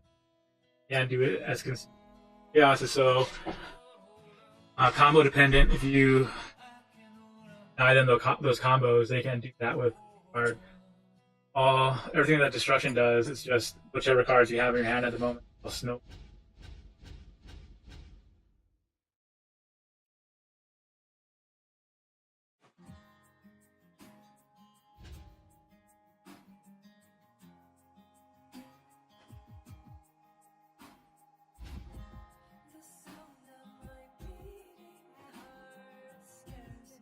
They don't even have a placement to have it back.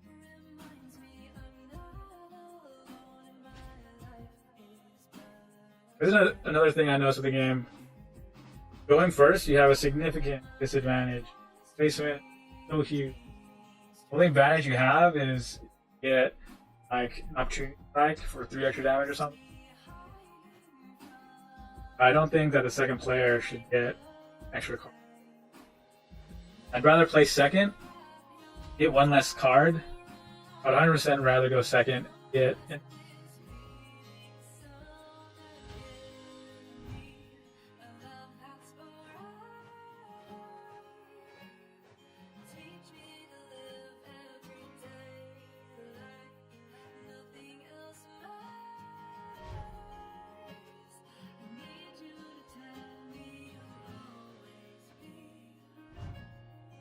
main reason why this destruction rush decks are so hard, well, board rack main decks so hard to deal with, is you get no chance to respond. They put all this no chance to respond. Put all this stuff out, board rack them, get a blessing, that plays more stuff out, that spin their last corner. All that's done in one turn. You have to like guess, okay, I think he's gonna all this, so I'm gonna put it. Then they just wait till the Mystic Shield is gone in turn or two. Then they do it. There's already nothing you can do about it. I can't gain life high enough to get it. Just all happens, and I'm sitting there watching it. They're done doing their 10 turns. Literally 10.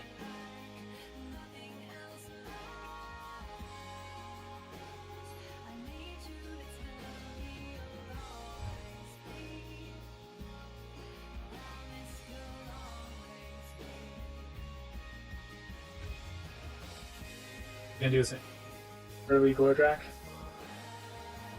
Oh, next.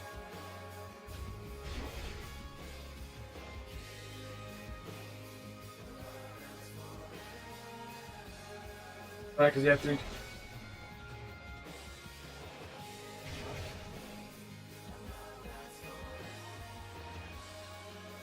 Like a church song. Praise song. Church.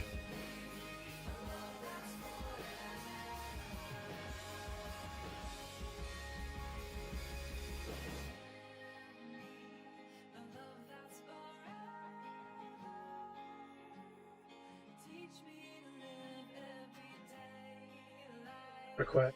You have to get a request even and a chant.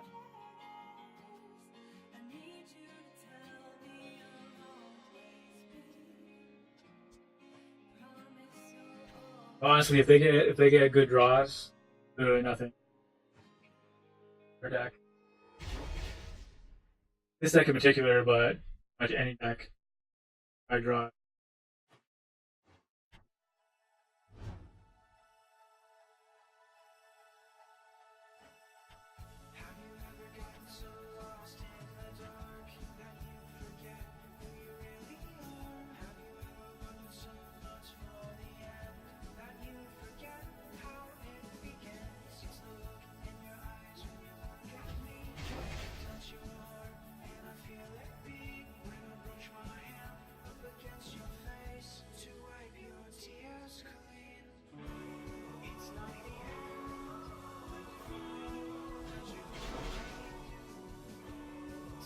The ants are super easy to quest too. Like they have no disadvantage. Everything is one of the best.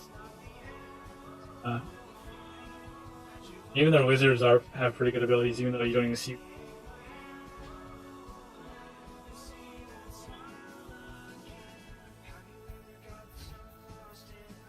Get all these out for free.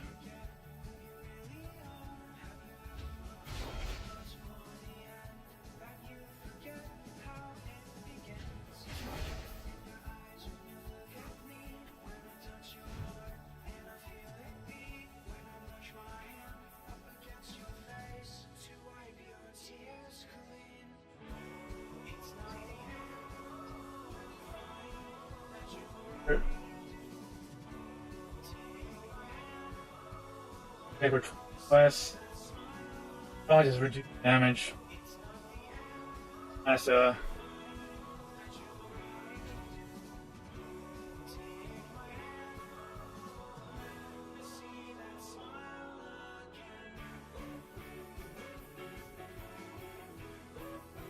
in a sense, destruction is control too.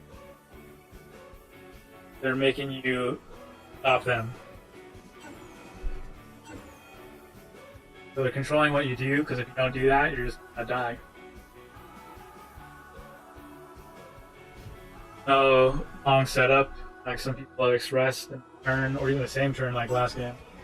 Just draw your hand up to way more than the other action.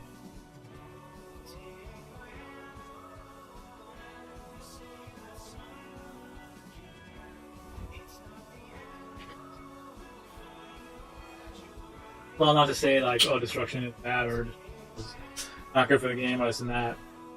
The fact that they're so powerful, so consistent. Not even like a weird, quirky deck that someone out your combo. Just the baseline design for every way in all the categories that we better than the other. Some factions are better in certain areas, but not good in other areas. Production is just better than every other faction.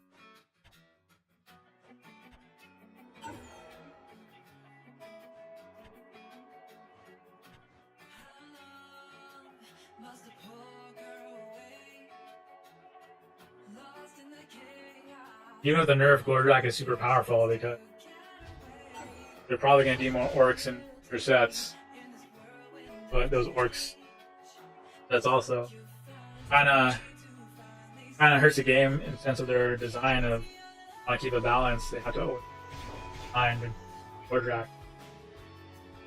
Like in my mind, the swarming is fine, but they shouldn't be powerful. Less powerful than the other unit.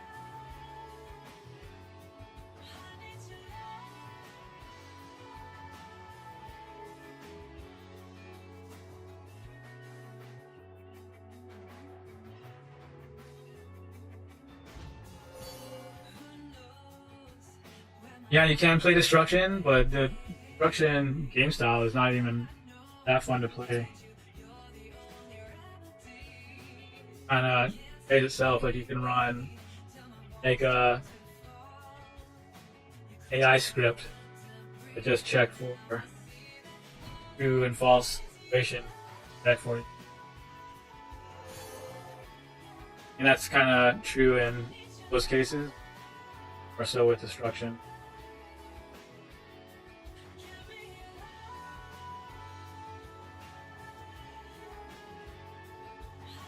We still definitely have a chance. He's damage coming up, but he doesn't have another big push. And we can obviously he doesn't have Gordrak. But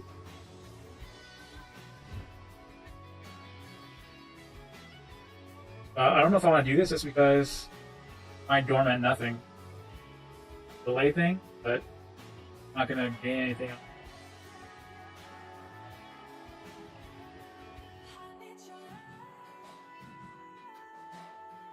That might be why he hasn't played anything.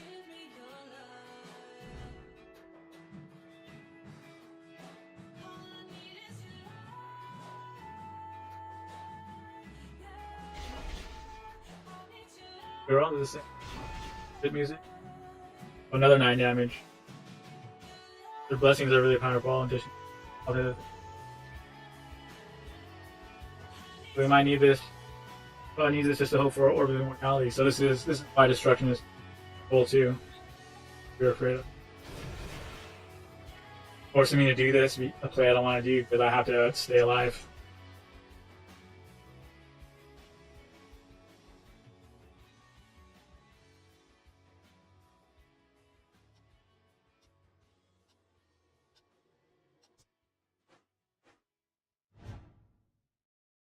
Oh, I should actually play this one.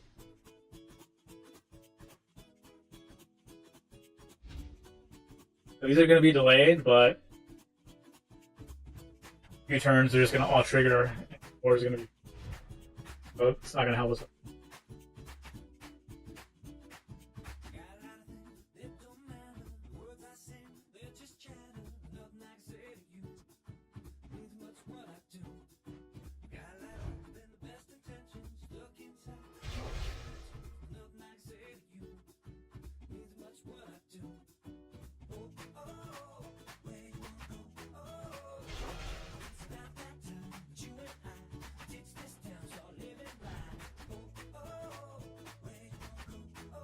Five.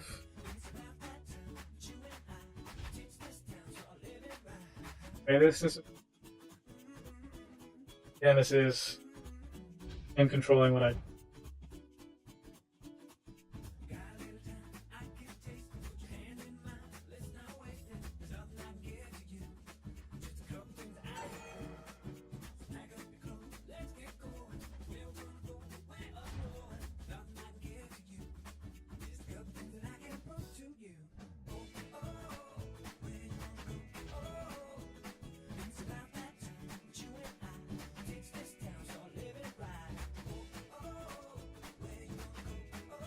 Probably play some damage out, but hard to stay alive.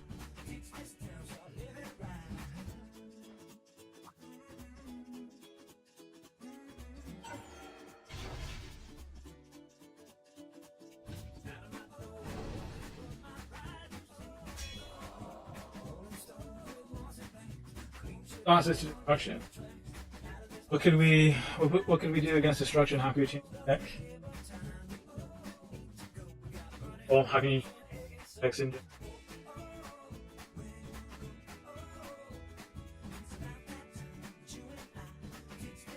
Yeah, there's not everything happens without any burst of crazy amount of damage. Turn.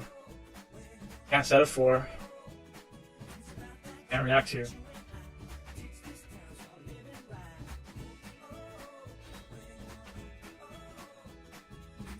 And let's go.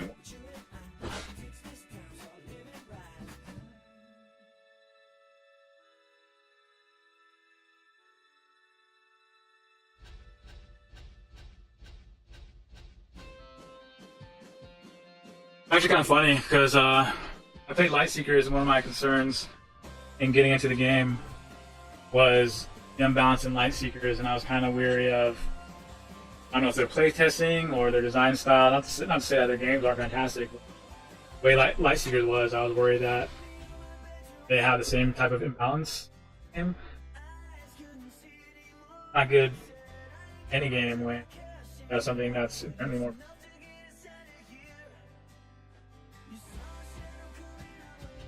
I mean, the counter argument is, well, you can play it too, but again, it's not really healthy for the game if everyone's just playing the one deck. That's kind of a problem that Dragon Ball has had last several months.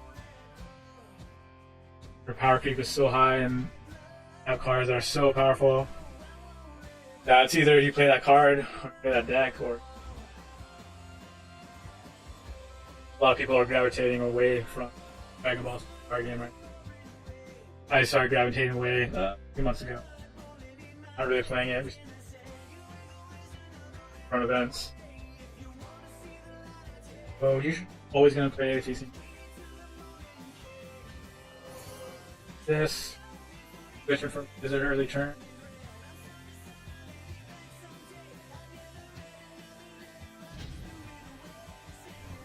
That's another quest, and it'll set us up on 2 at the moment. Would have drawn a card. Turn it up to that. We'll see at the Facebook tournament. See how many, what the top decks are and the top actions are. It'll be interesting.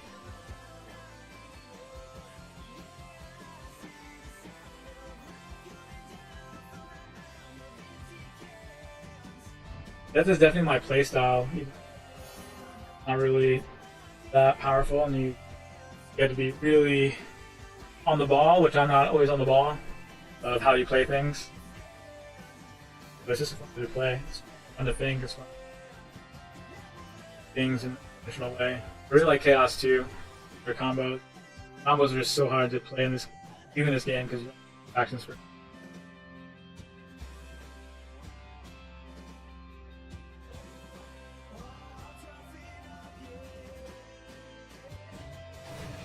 I feel like I'm playing a lot of death when I'm doing death decks.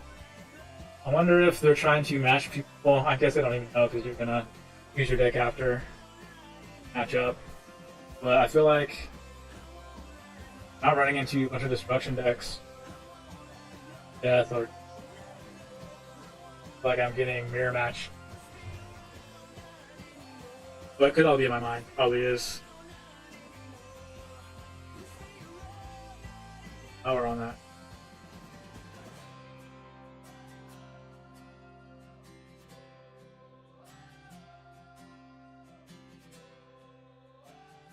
Mind taking a sip. The vampire guy fan.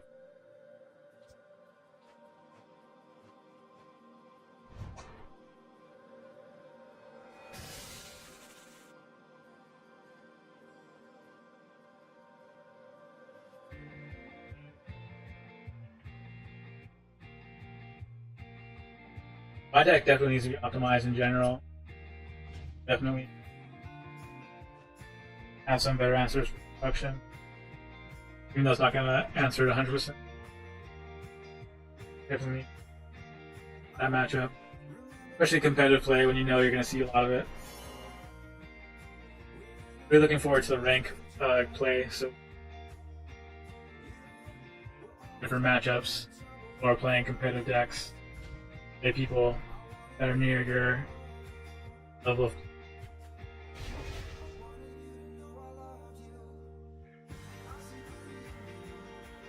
Not that my level of play is super high, but you won't have to worry about running into newer players, less than optimal decks, and well, I'm so good because I should beat this dude not knowing I'm using a starter deck that they just opened the app 5 minutes ago.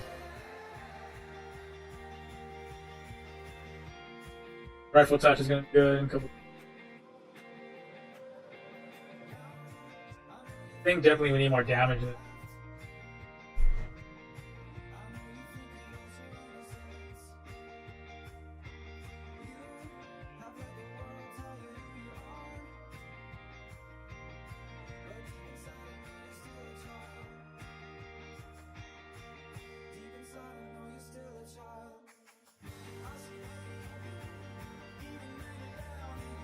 Wizard is interesting.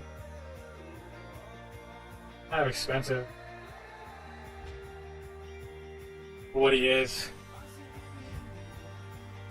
I think Death needs pretty offensive.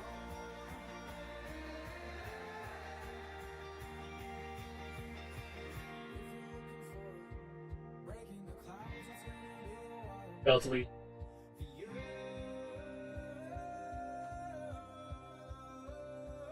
Or this. God damn it.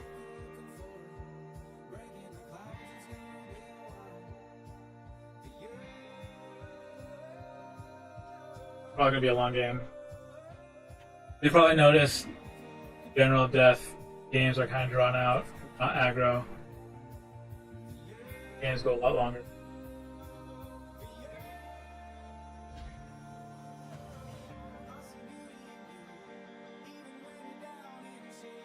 All defensive.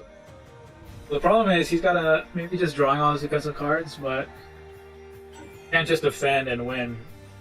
Negate, reduce all the damage to 0.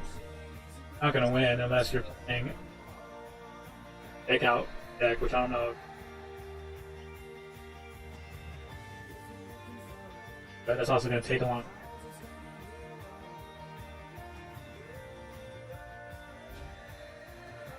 He's gonna have damage card.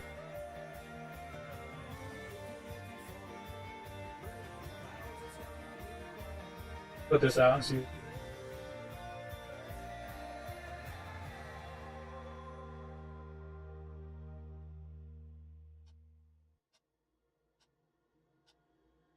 That probably we can resolve.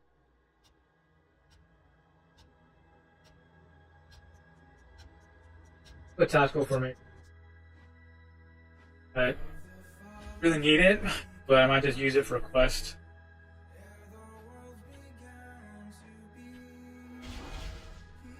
So.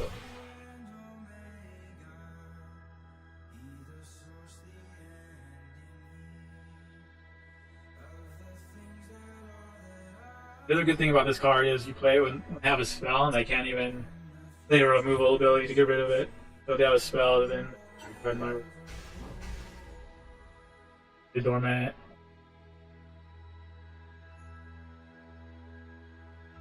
Kind of sucks having a wizard that needs removal and 2 ability.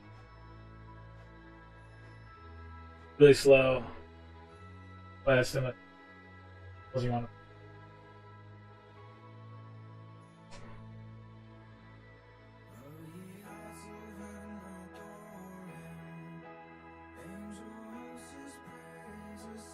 Quest. You dormant those two on the last corner. Definitely do.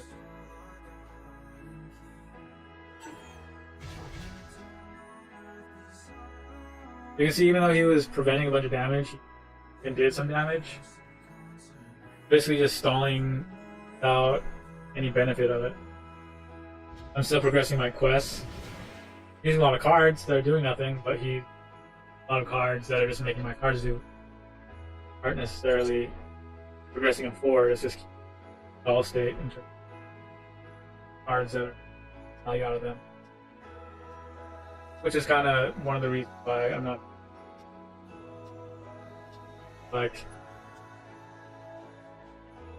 I'm just discarding them. There, guys. There are some instances that they definitely help, but usually just not patient with them.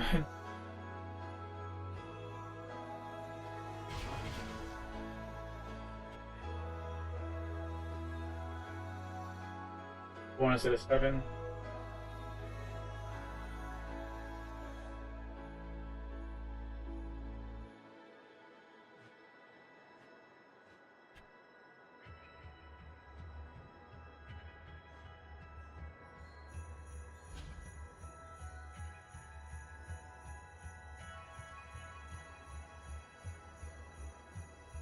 Not that big a fan of this card. 2 turns to get off. If it was 2 turns, then maybe targeting with draw, which is good.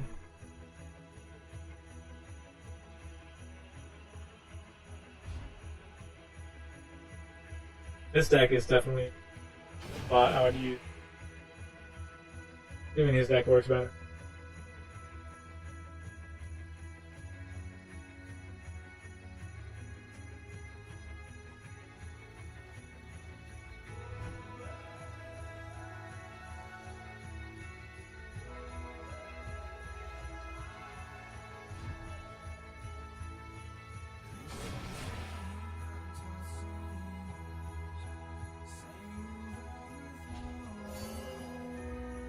If there are more wizards in meta, I would definitely put a 3rd Frightful to good against him.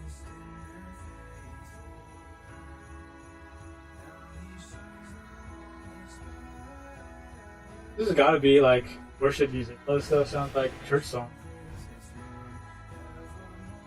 There's another playlist we can go on. Denim. Pretty vibes. Pretty vibes.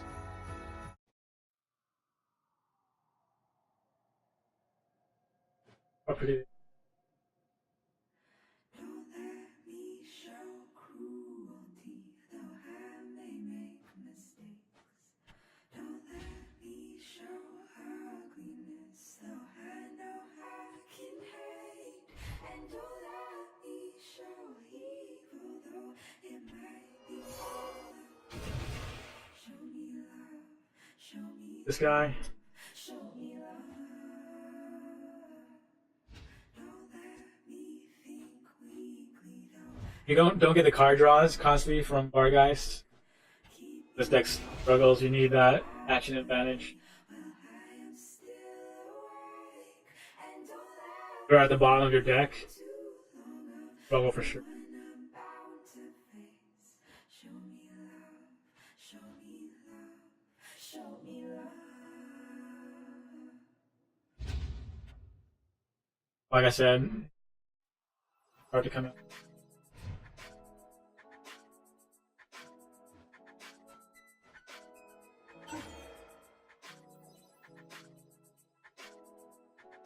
Lily is one of those that you always forget about until.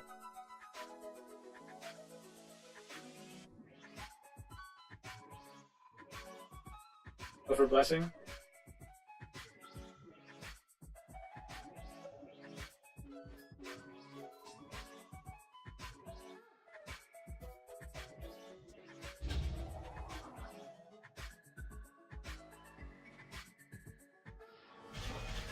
Dormant here.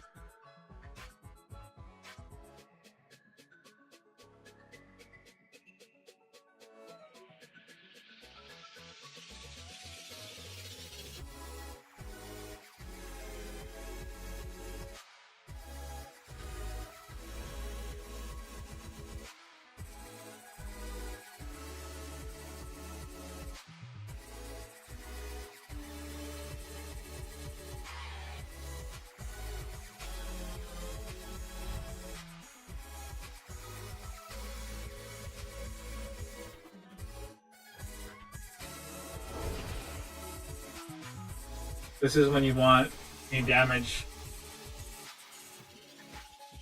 Playing control, you don't always have damage here.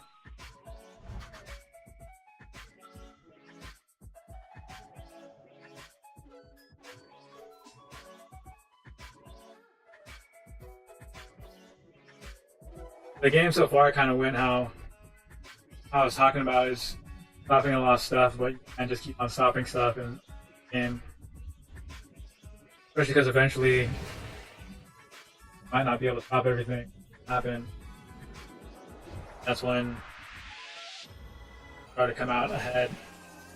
So before that damage, he hadn't done anything. Buys this dragon. So we're gonna just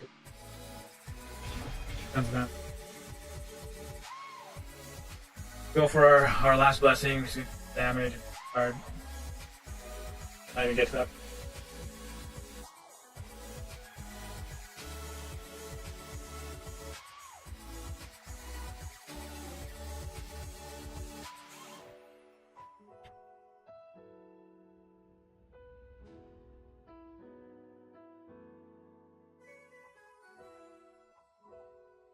Basically, he'd have to move this without triggering the last stand. Kill me. Gets to third corner. Eyes. Gave himself.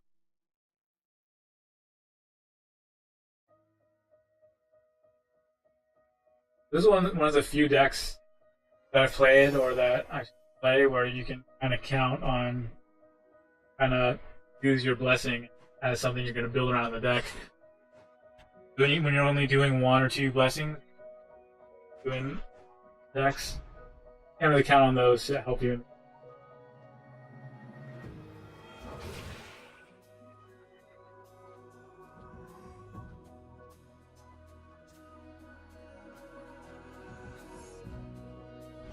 Could get supernatural horror here, and then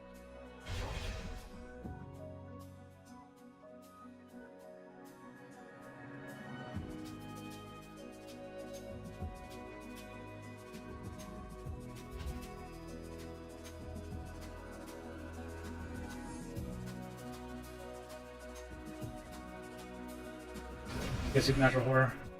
Got it.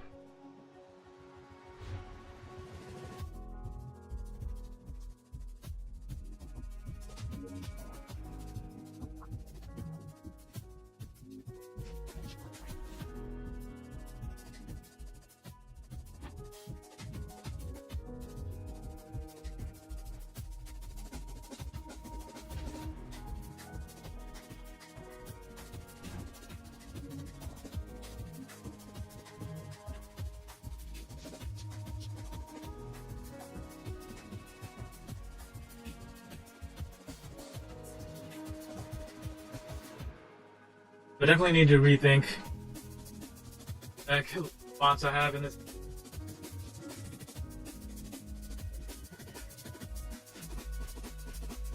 Okay. Right. Spiteful AFK. Oh, there it is. Still called AFK when it's on your phone.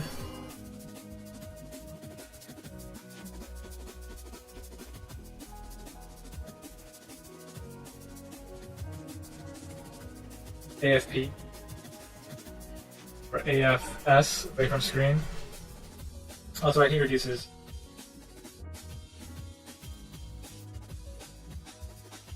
Stay alive. a day.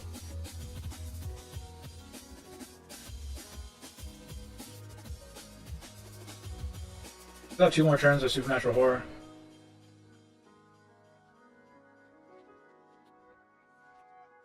Probably get rid of Bargeist, Frenzied Bargeist.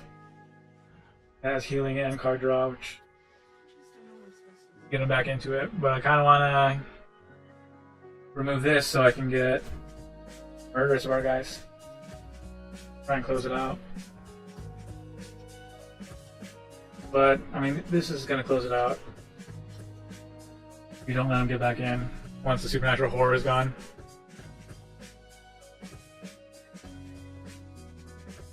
Put a Murderous back in our deck and draw it. Maybe we'll draw it right now. Oh, see? Worked.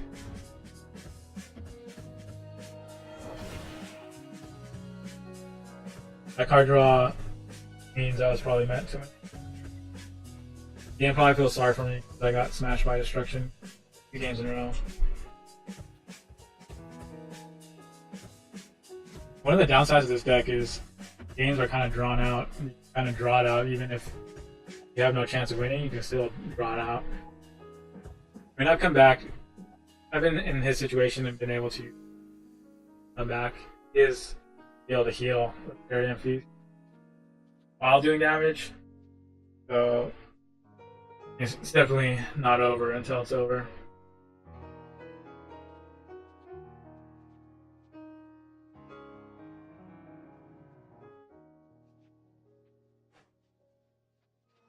I think I've gotten down to 2 and then finished with 28 the game before.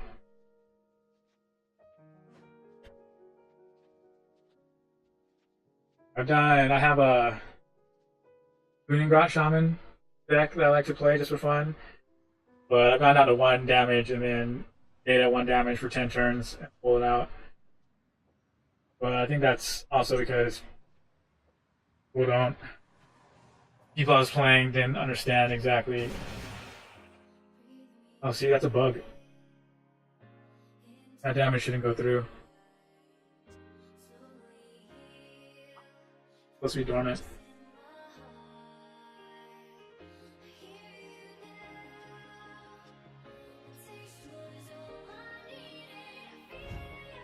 I have it captured on video. We'll send it to Play Fusion. They can try and fix it.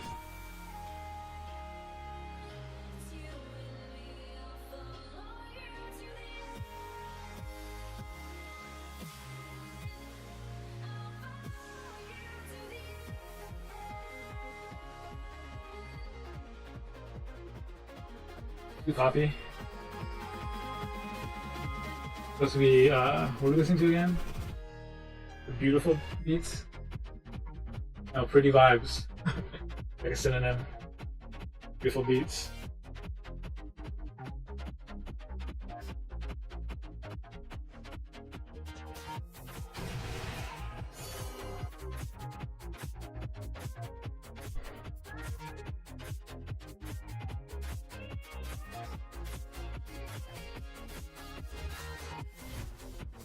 So the game is kind of closer than it looked like in the last few turns.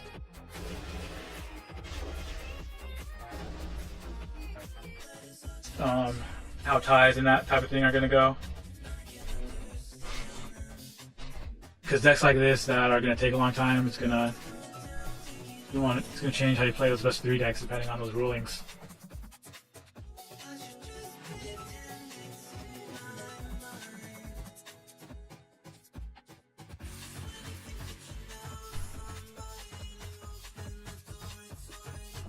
Another death deck. I feel like I'm always playing death when I play these death decks.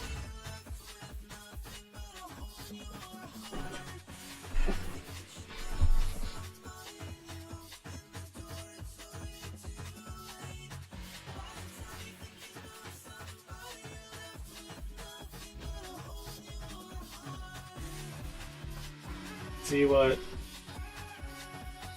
Ask if I'm gonna win this game.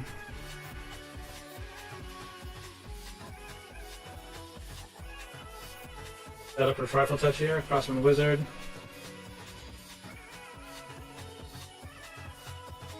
Sure. Awesome. Paul says I'm gonna win.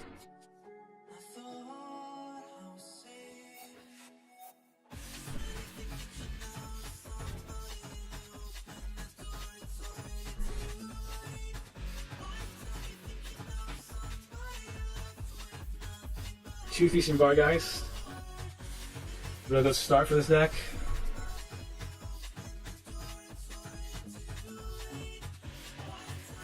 Wish they had like a decent rock like this on here. It's good to have one. Have a metal one.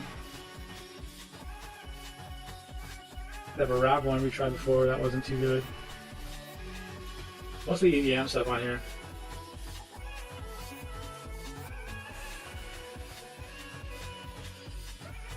The indie one that we were listening to earlier, that was like a bunch of church music.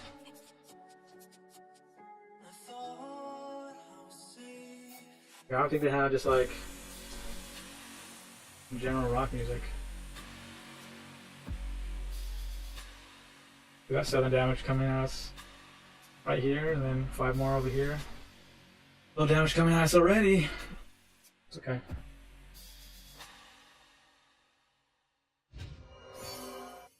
All here.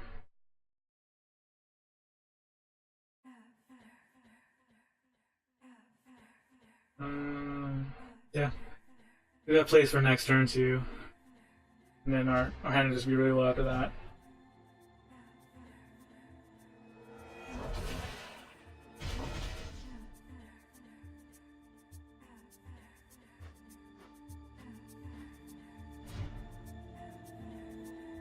I love that Hell Knight. His ability is really good.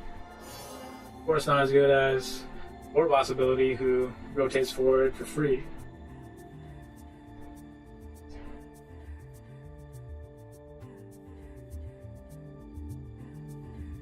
We've got 3 cards. You can just play 2 out, and then we can't. Only discard 1. Save that. I'm gonna do this. And then do this. Get our quest going. He's still discarding 1.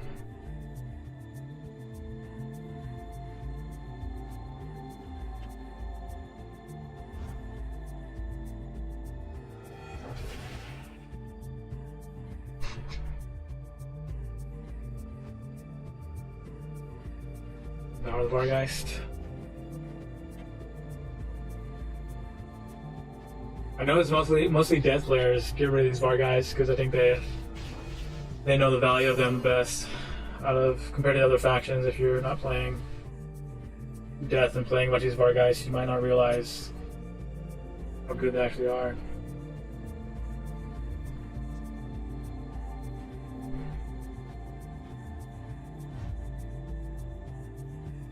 I really love the Warrior Wizards because you have the spells that punish wizards. But if you have a wizard versus wizard, then you're just as susceptible to being punished by those wizard cards. If you have a warrior wizard, you can play units as well as spells, obviously. So I can punish him for not being able to play units. But if he plays the same spell, I can play a unit.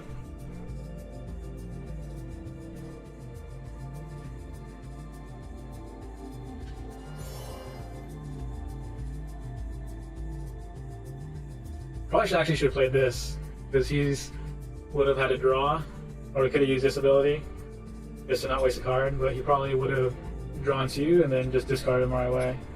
Or shuffle them back right away. I always say discard.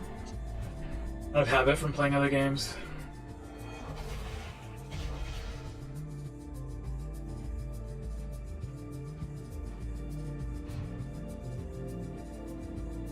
Alright, we'll do the Devour here. The quest, the removal, the recycle into our hand, and recycle into our deck.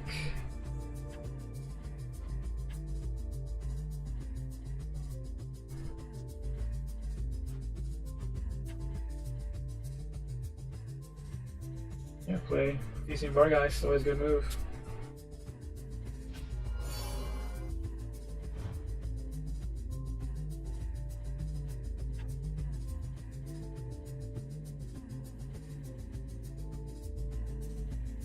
One of the good things about having all these removal targets is even though they remove them and you don't get their full effect, it still helps you quest a lot faster. So I play this last turn. If he removes this, then I immediately get to get that quest. I think he removed a Vargeist from over here. So if they're doing heavy removal hate, oh, he caught me without a unit in my hand. So if they're doing heavy removal hate, then you can just do your quest really fast. But here comes the power of the Feasting Vargeist, getting those 2 draws. Like I said, 2 draws is equivalent to getting an entire turn for free. That's going to save me from the discard here. Let me just draw. We're getting 2 more draws if he doesn't remove that Feasting Vargeist.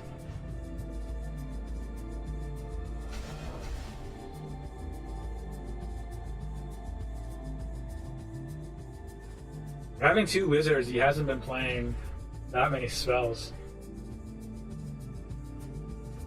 He's just questing there. Not gonna get a removal next turn. Maybe he's playing it for damage reduction too. Would have been nice if I had that Frightful Touch right now for this lane. Oh, I do have one. Haha. Haha. It would be nice, and I do have one, so it is nice. This is a really good combo. It happens pretty often. So he discarded his two cards. He's gonna have to draw next turn, and then Frightful Touch is gonna discard. Sorry, shuffle back those 2 cards right away too. So it's basically killing an entire turn for him. Well, pretty much 2 entire turns. Just 2 cards is 1 turn. We'll just draw.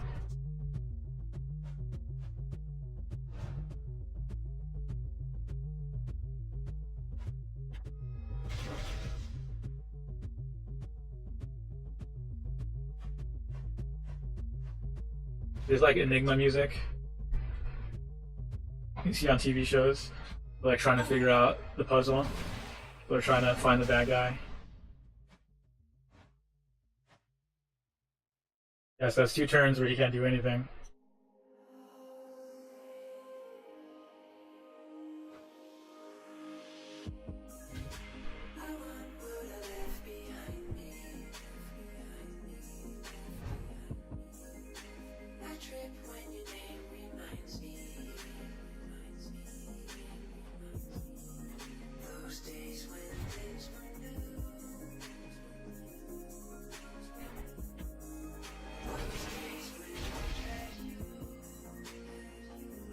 We could get this quest right now.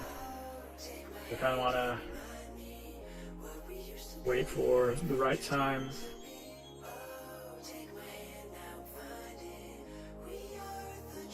Yeah, because what we can do is hit this ability quest with tactical formation, and then do the Soul Feast on the Bloody Vampire Queen. That'll allow us to move her wherever there's a unit that we can put the Soul Feast in front of.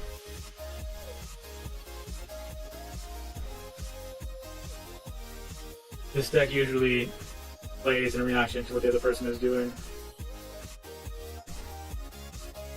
Draw 2. Need some more lag.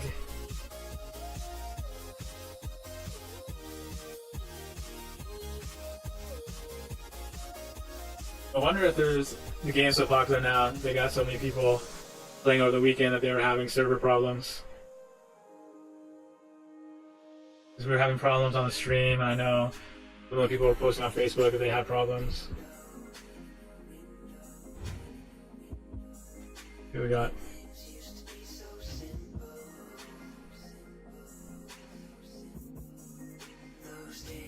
So if death becomes heavy meta, death control anyways, I think people are gonna start running the units the abilities that punish you for having a lot of cards in your hand. In Light Seekers, you had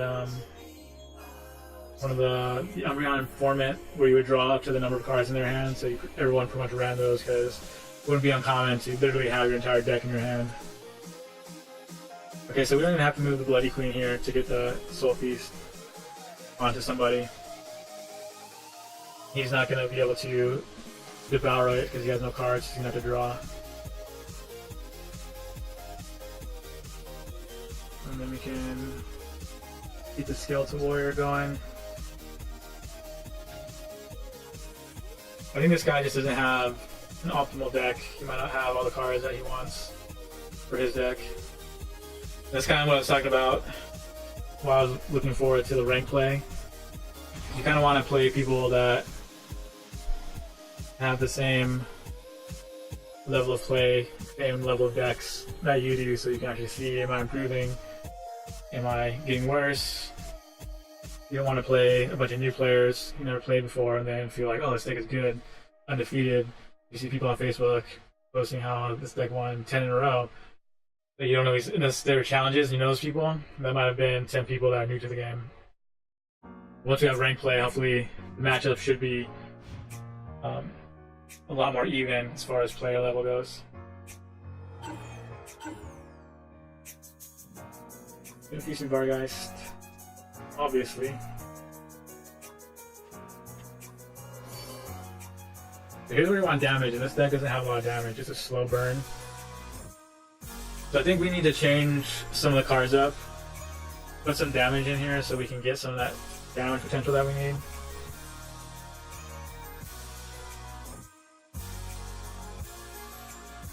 Oh, I should have done it on the other guy so we can quest this turn. We've actually done both abilities. That would have been a misplay had it been a closer game.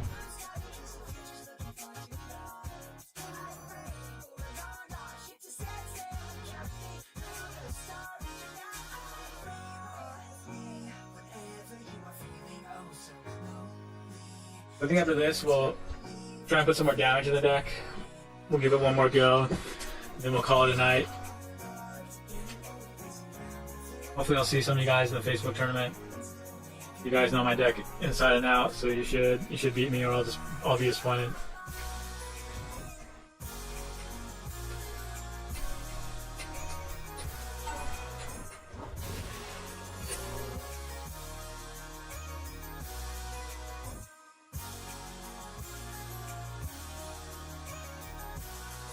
And so all these cards, none of them are gonna help us push for the end.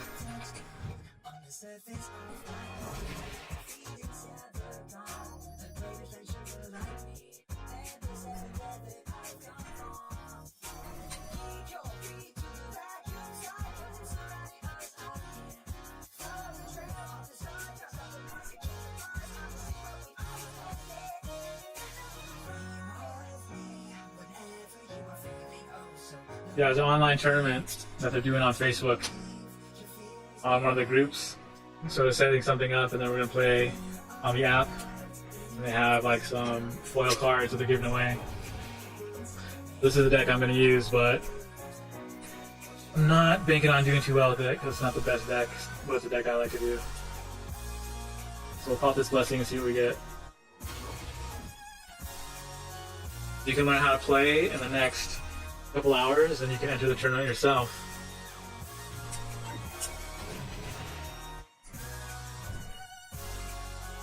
Yeah, so let me grab the link in case there's anyone who's not in the group already, that you can go check it out and enter. I think there's still time. I think it closes tonight.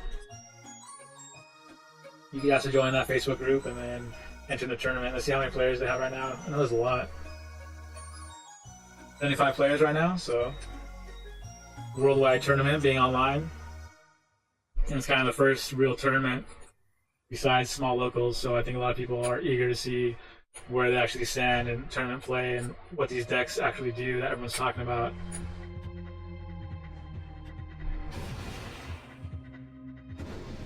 So we got the win, good game. Yeah, if you get the app, you get a starter deck, one for each faction. So download it and see if I can post a link up for that. Save you guys some clicks. I know how lazy you get. We got a new mission, win 3 games. Still have our order mission, so we have to figure these out because we're gonna start losing missions soon. So let's see. Do this link real quick. We are gonna switch up this deck a little bit. We're gonna put some more damage and see if it does better, if it does worse.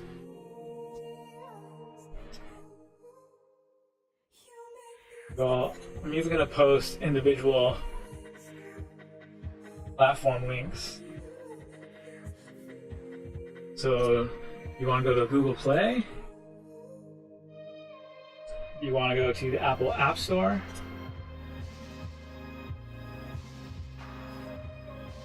do you want to go to the Amazon App Store? You have 3 choices depending on which device you have. The world is your oyster. Okay, so switch some damage. We already put some damage in here, so that's even more damage than I had before, which is still not enough.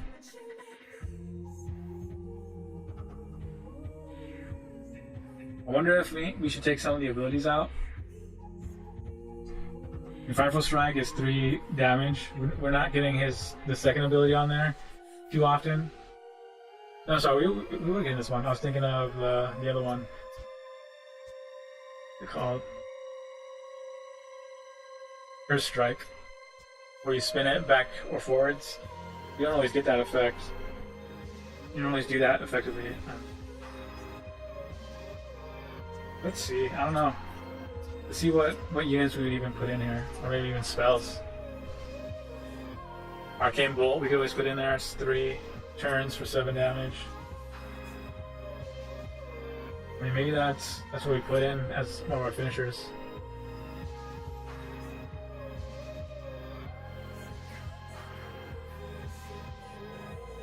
This Ravenous Crypt Ghoul is good, 6 damage over 4 turns. Grimghast Reaper is decent. It's good damage. It doesn't go off till the end of the turns, but it is stacking. That actually worked well when we were doing the board games deck that we made. She picked cards out for us to put in the deck, having never played the game. And we were able to pull out a last-second win with it. Let's take out a tactical formation.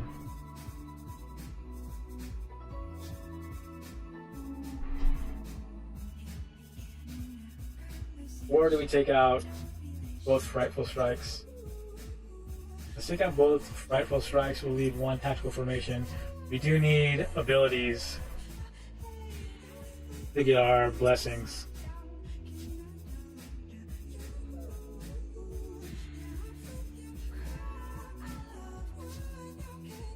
Then we'll put 2 of the Grimghast Reapers, and that's only 2 cards we're putting in. But looking at the deck, though, it has damage. But why do we run into not being able to get that damage out? You two. Alright, so we changed 2 cards out.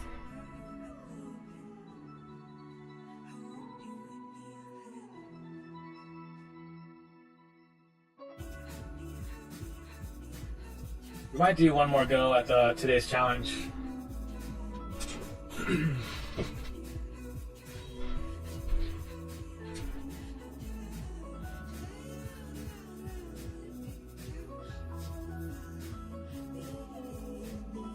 This song's got a nice vibe to it.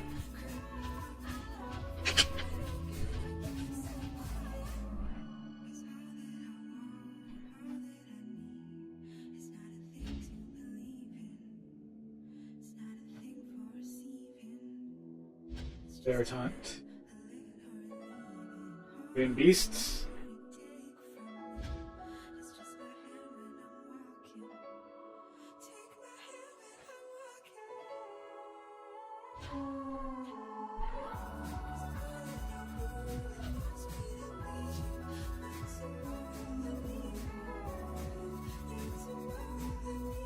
Who's a big boy? They have a big one on his team. Okay. Doing beast here, doing lane control.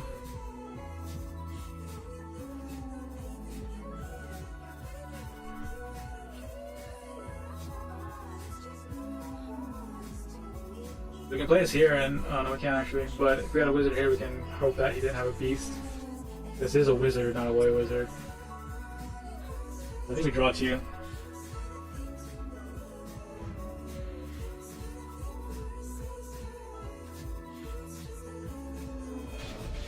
Jimmy strike.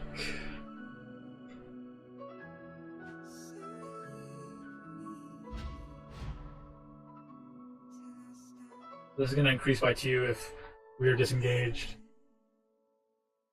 See if we can soul feast it. Let us get that through. Might have been better to just play this to get the quest going. He's looking at his cards, he's thinking about how he's going to counter that probably.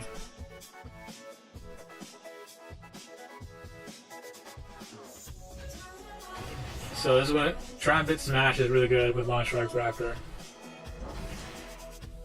Let's see if he's gonna smash it.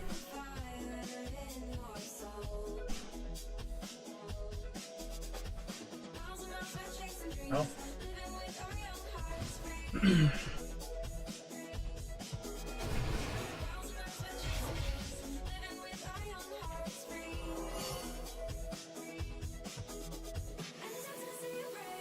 Some damage going.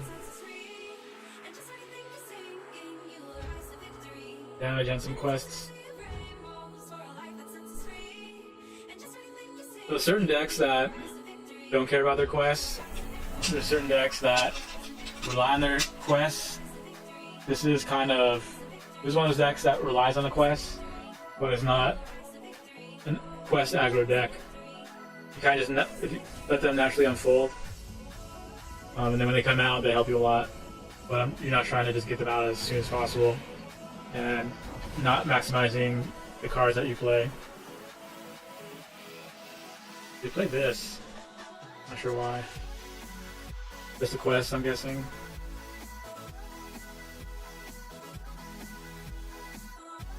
Keep going on these quests.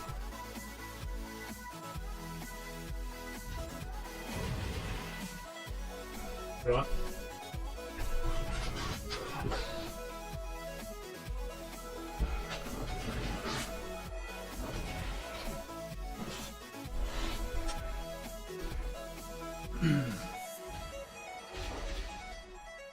Looks like he's just trying to quest really fast. It's interesting because I don't think his order as a aggro quest archetype.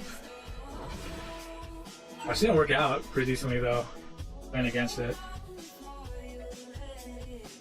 See if we can soul feast that. Draw 1. You kind of see the different strategy between mine and his, where he's just playing stuff out regardless of if it's going to help that much, try and get those quests going, whereas I'm waiting to use, in most cases, I'm waiting to use my cards where they're going to maximize their effect, and hopefully get those quests too.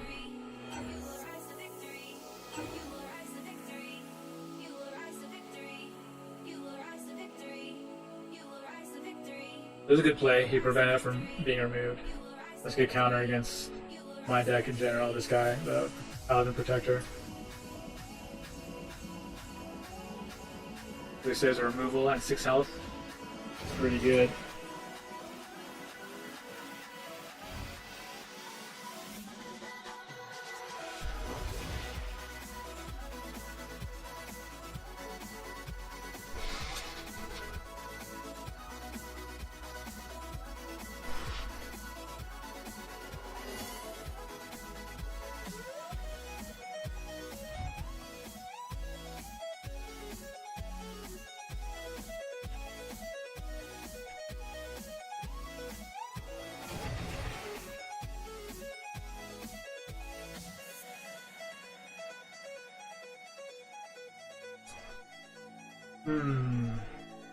Not any optimal plays that I'm seeing.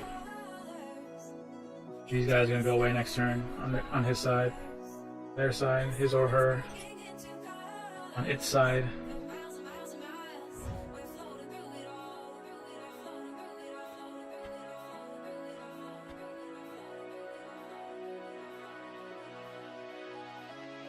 The Vampire Queen deck matches up okay against lane control because it has a 2 warrior wizards where you can play spells. So you can just play your spell removal. Also, yeah, he's just aggro questing. So you play your spell removal when they lock down lanes. They do have the cards that are going to prevent spells too. We have more options versus a lot of other decks.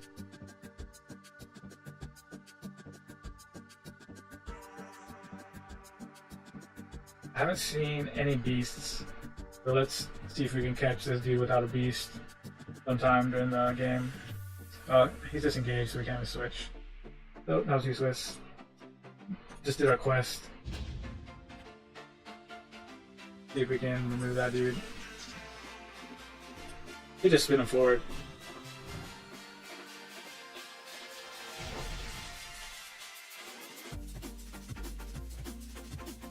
Now doesn't have an answer.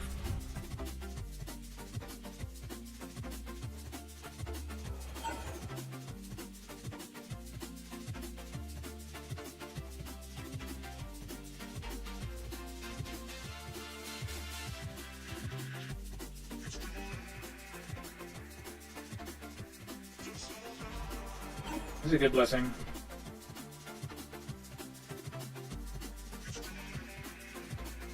And they have a lot of high damage stuff coming at you.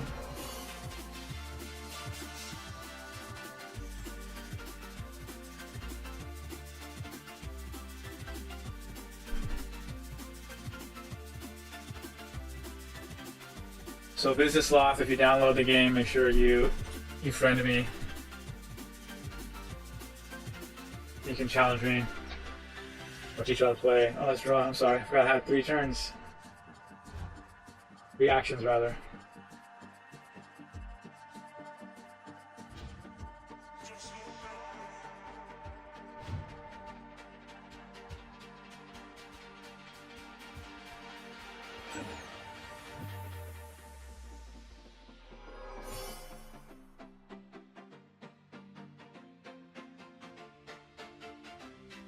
Rightful touch.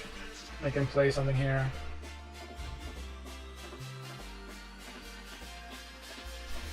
Remove this.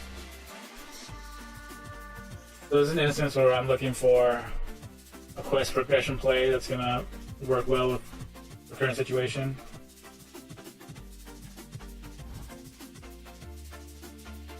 So usually on this deck, I'm looking for how can I progress my quests while doing something that's gonna help me in the current board state. Or am I forced to do something to not lose a bunch of life, or not lose a bunch of tempo, or something like that?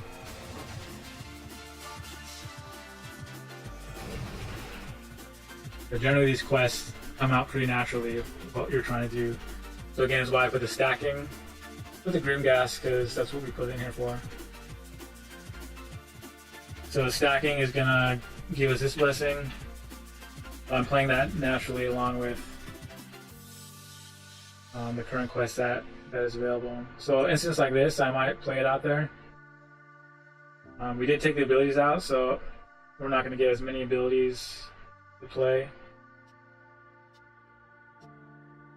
But I think I'll just wait, try and get an ability with these two, because I need 2 of them.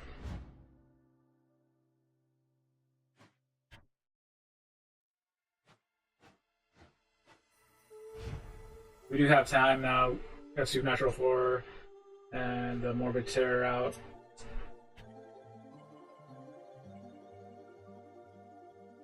So we can literally just discard his hand.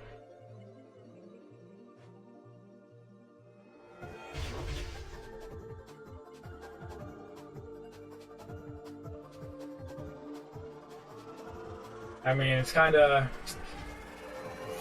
thinking about it with Supernatural Horror. You don't care if he plays stuff, because this is literally going to waste if you just discard his hand, because he's not going to play anything anyways. But now we have these damage cards, but we don't have damage prevention at the moment.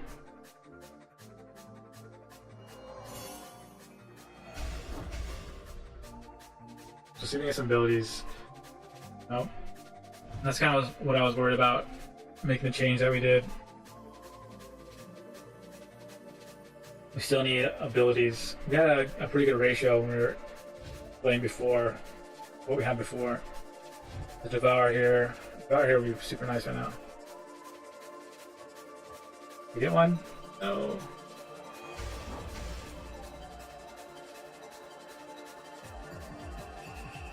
We can try and remove it.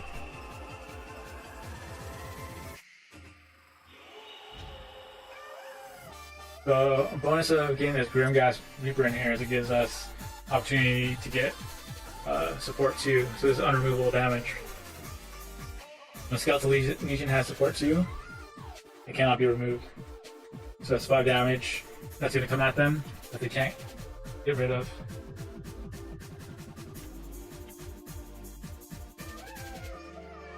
Yes, he's doing his quest instead of removing this, which probably would have been better, in my opinion.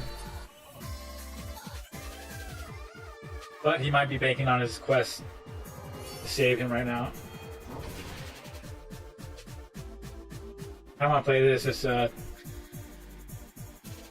get rid of his quest for a turn. I have ability, but let's just do it. Well, we can make him discard. So we're gonna do this.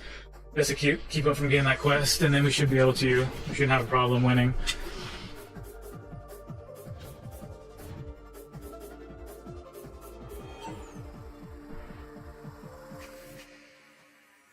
Oriel Side, thanks for the follow. To all of our followers, if you want to get your booster card scan on screen, try and get some bonus scans for some in-game goodies, you can message me either on Facebook or on here. Send me a picture of your card, and then we can throw it up there.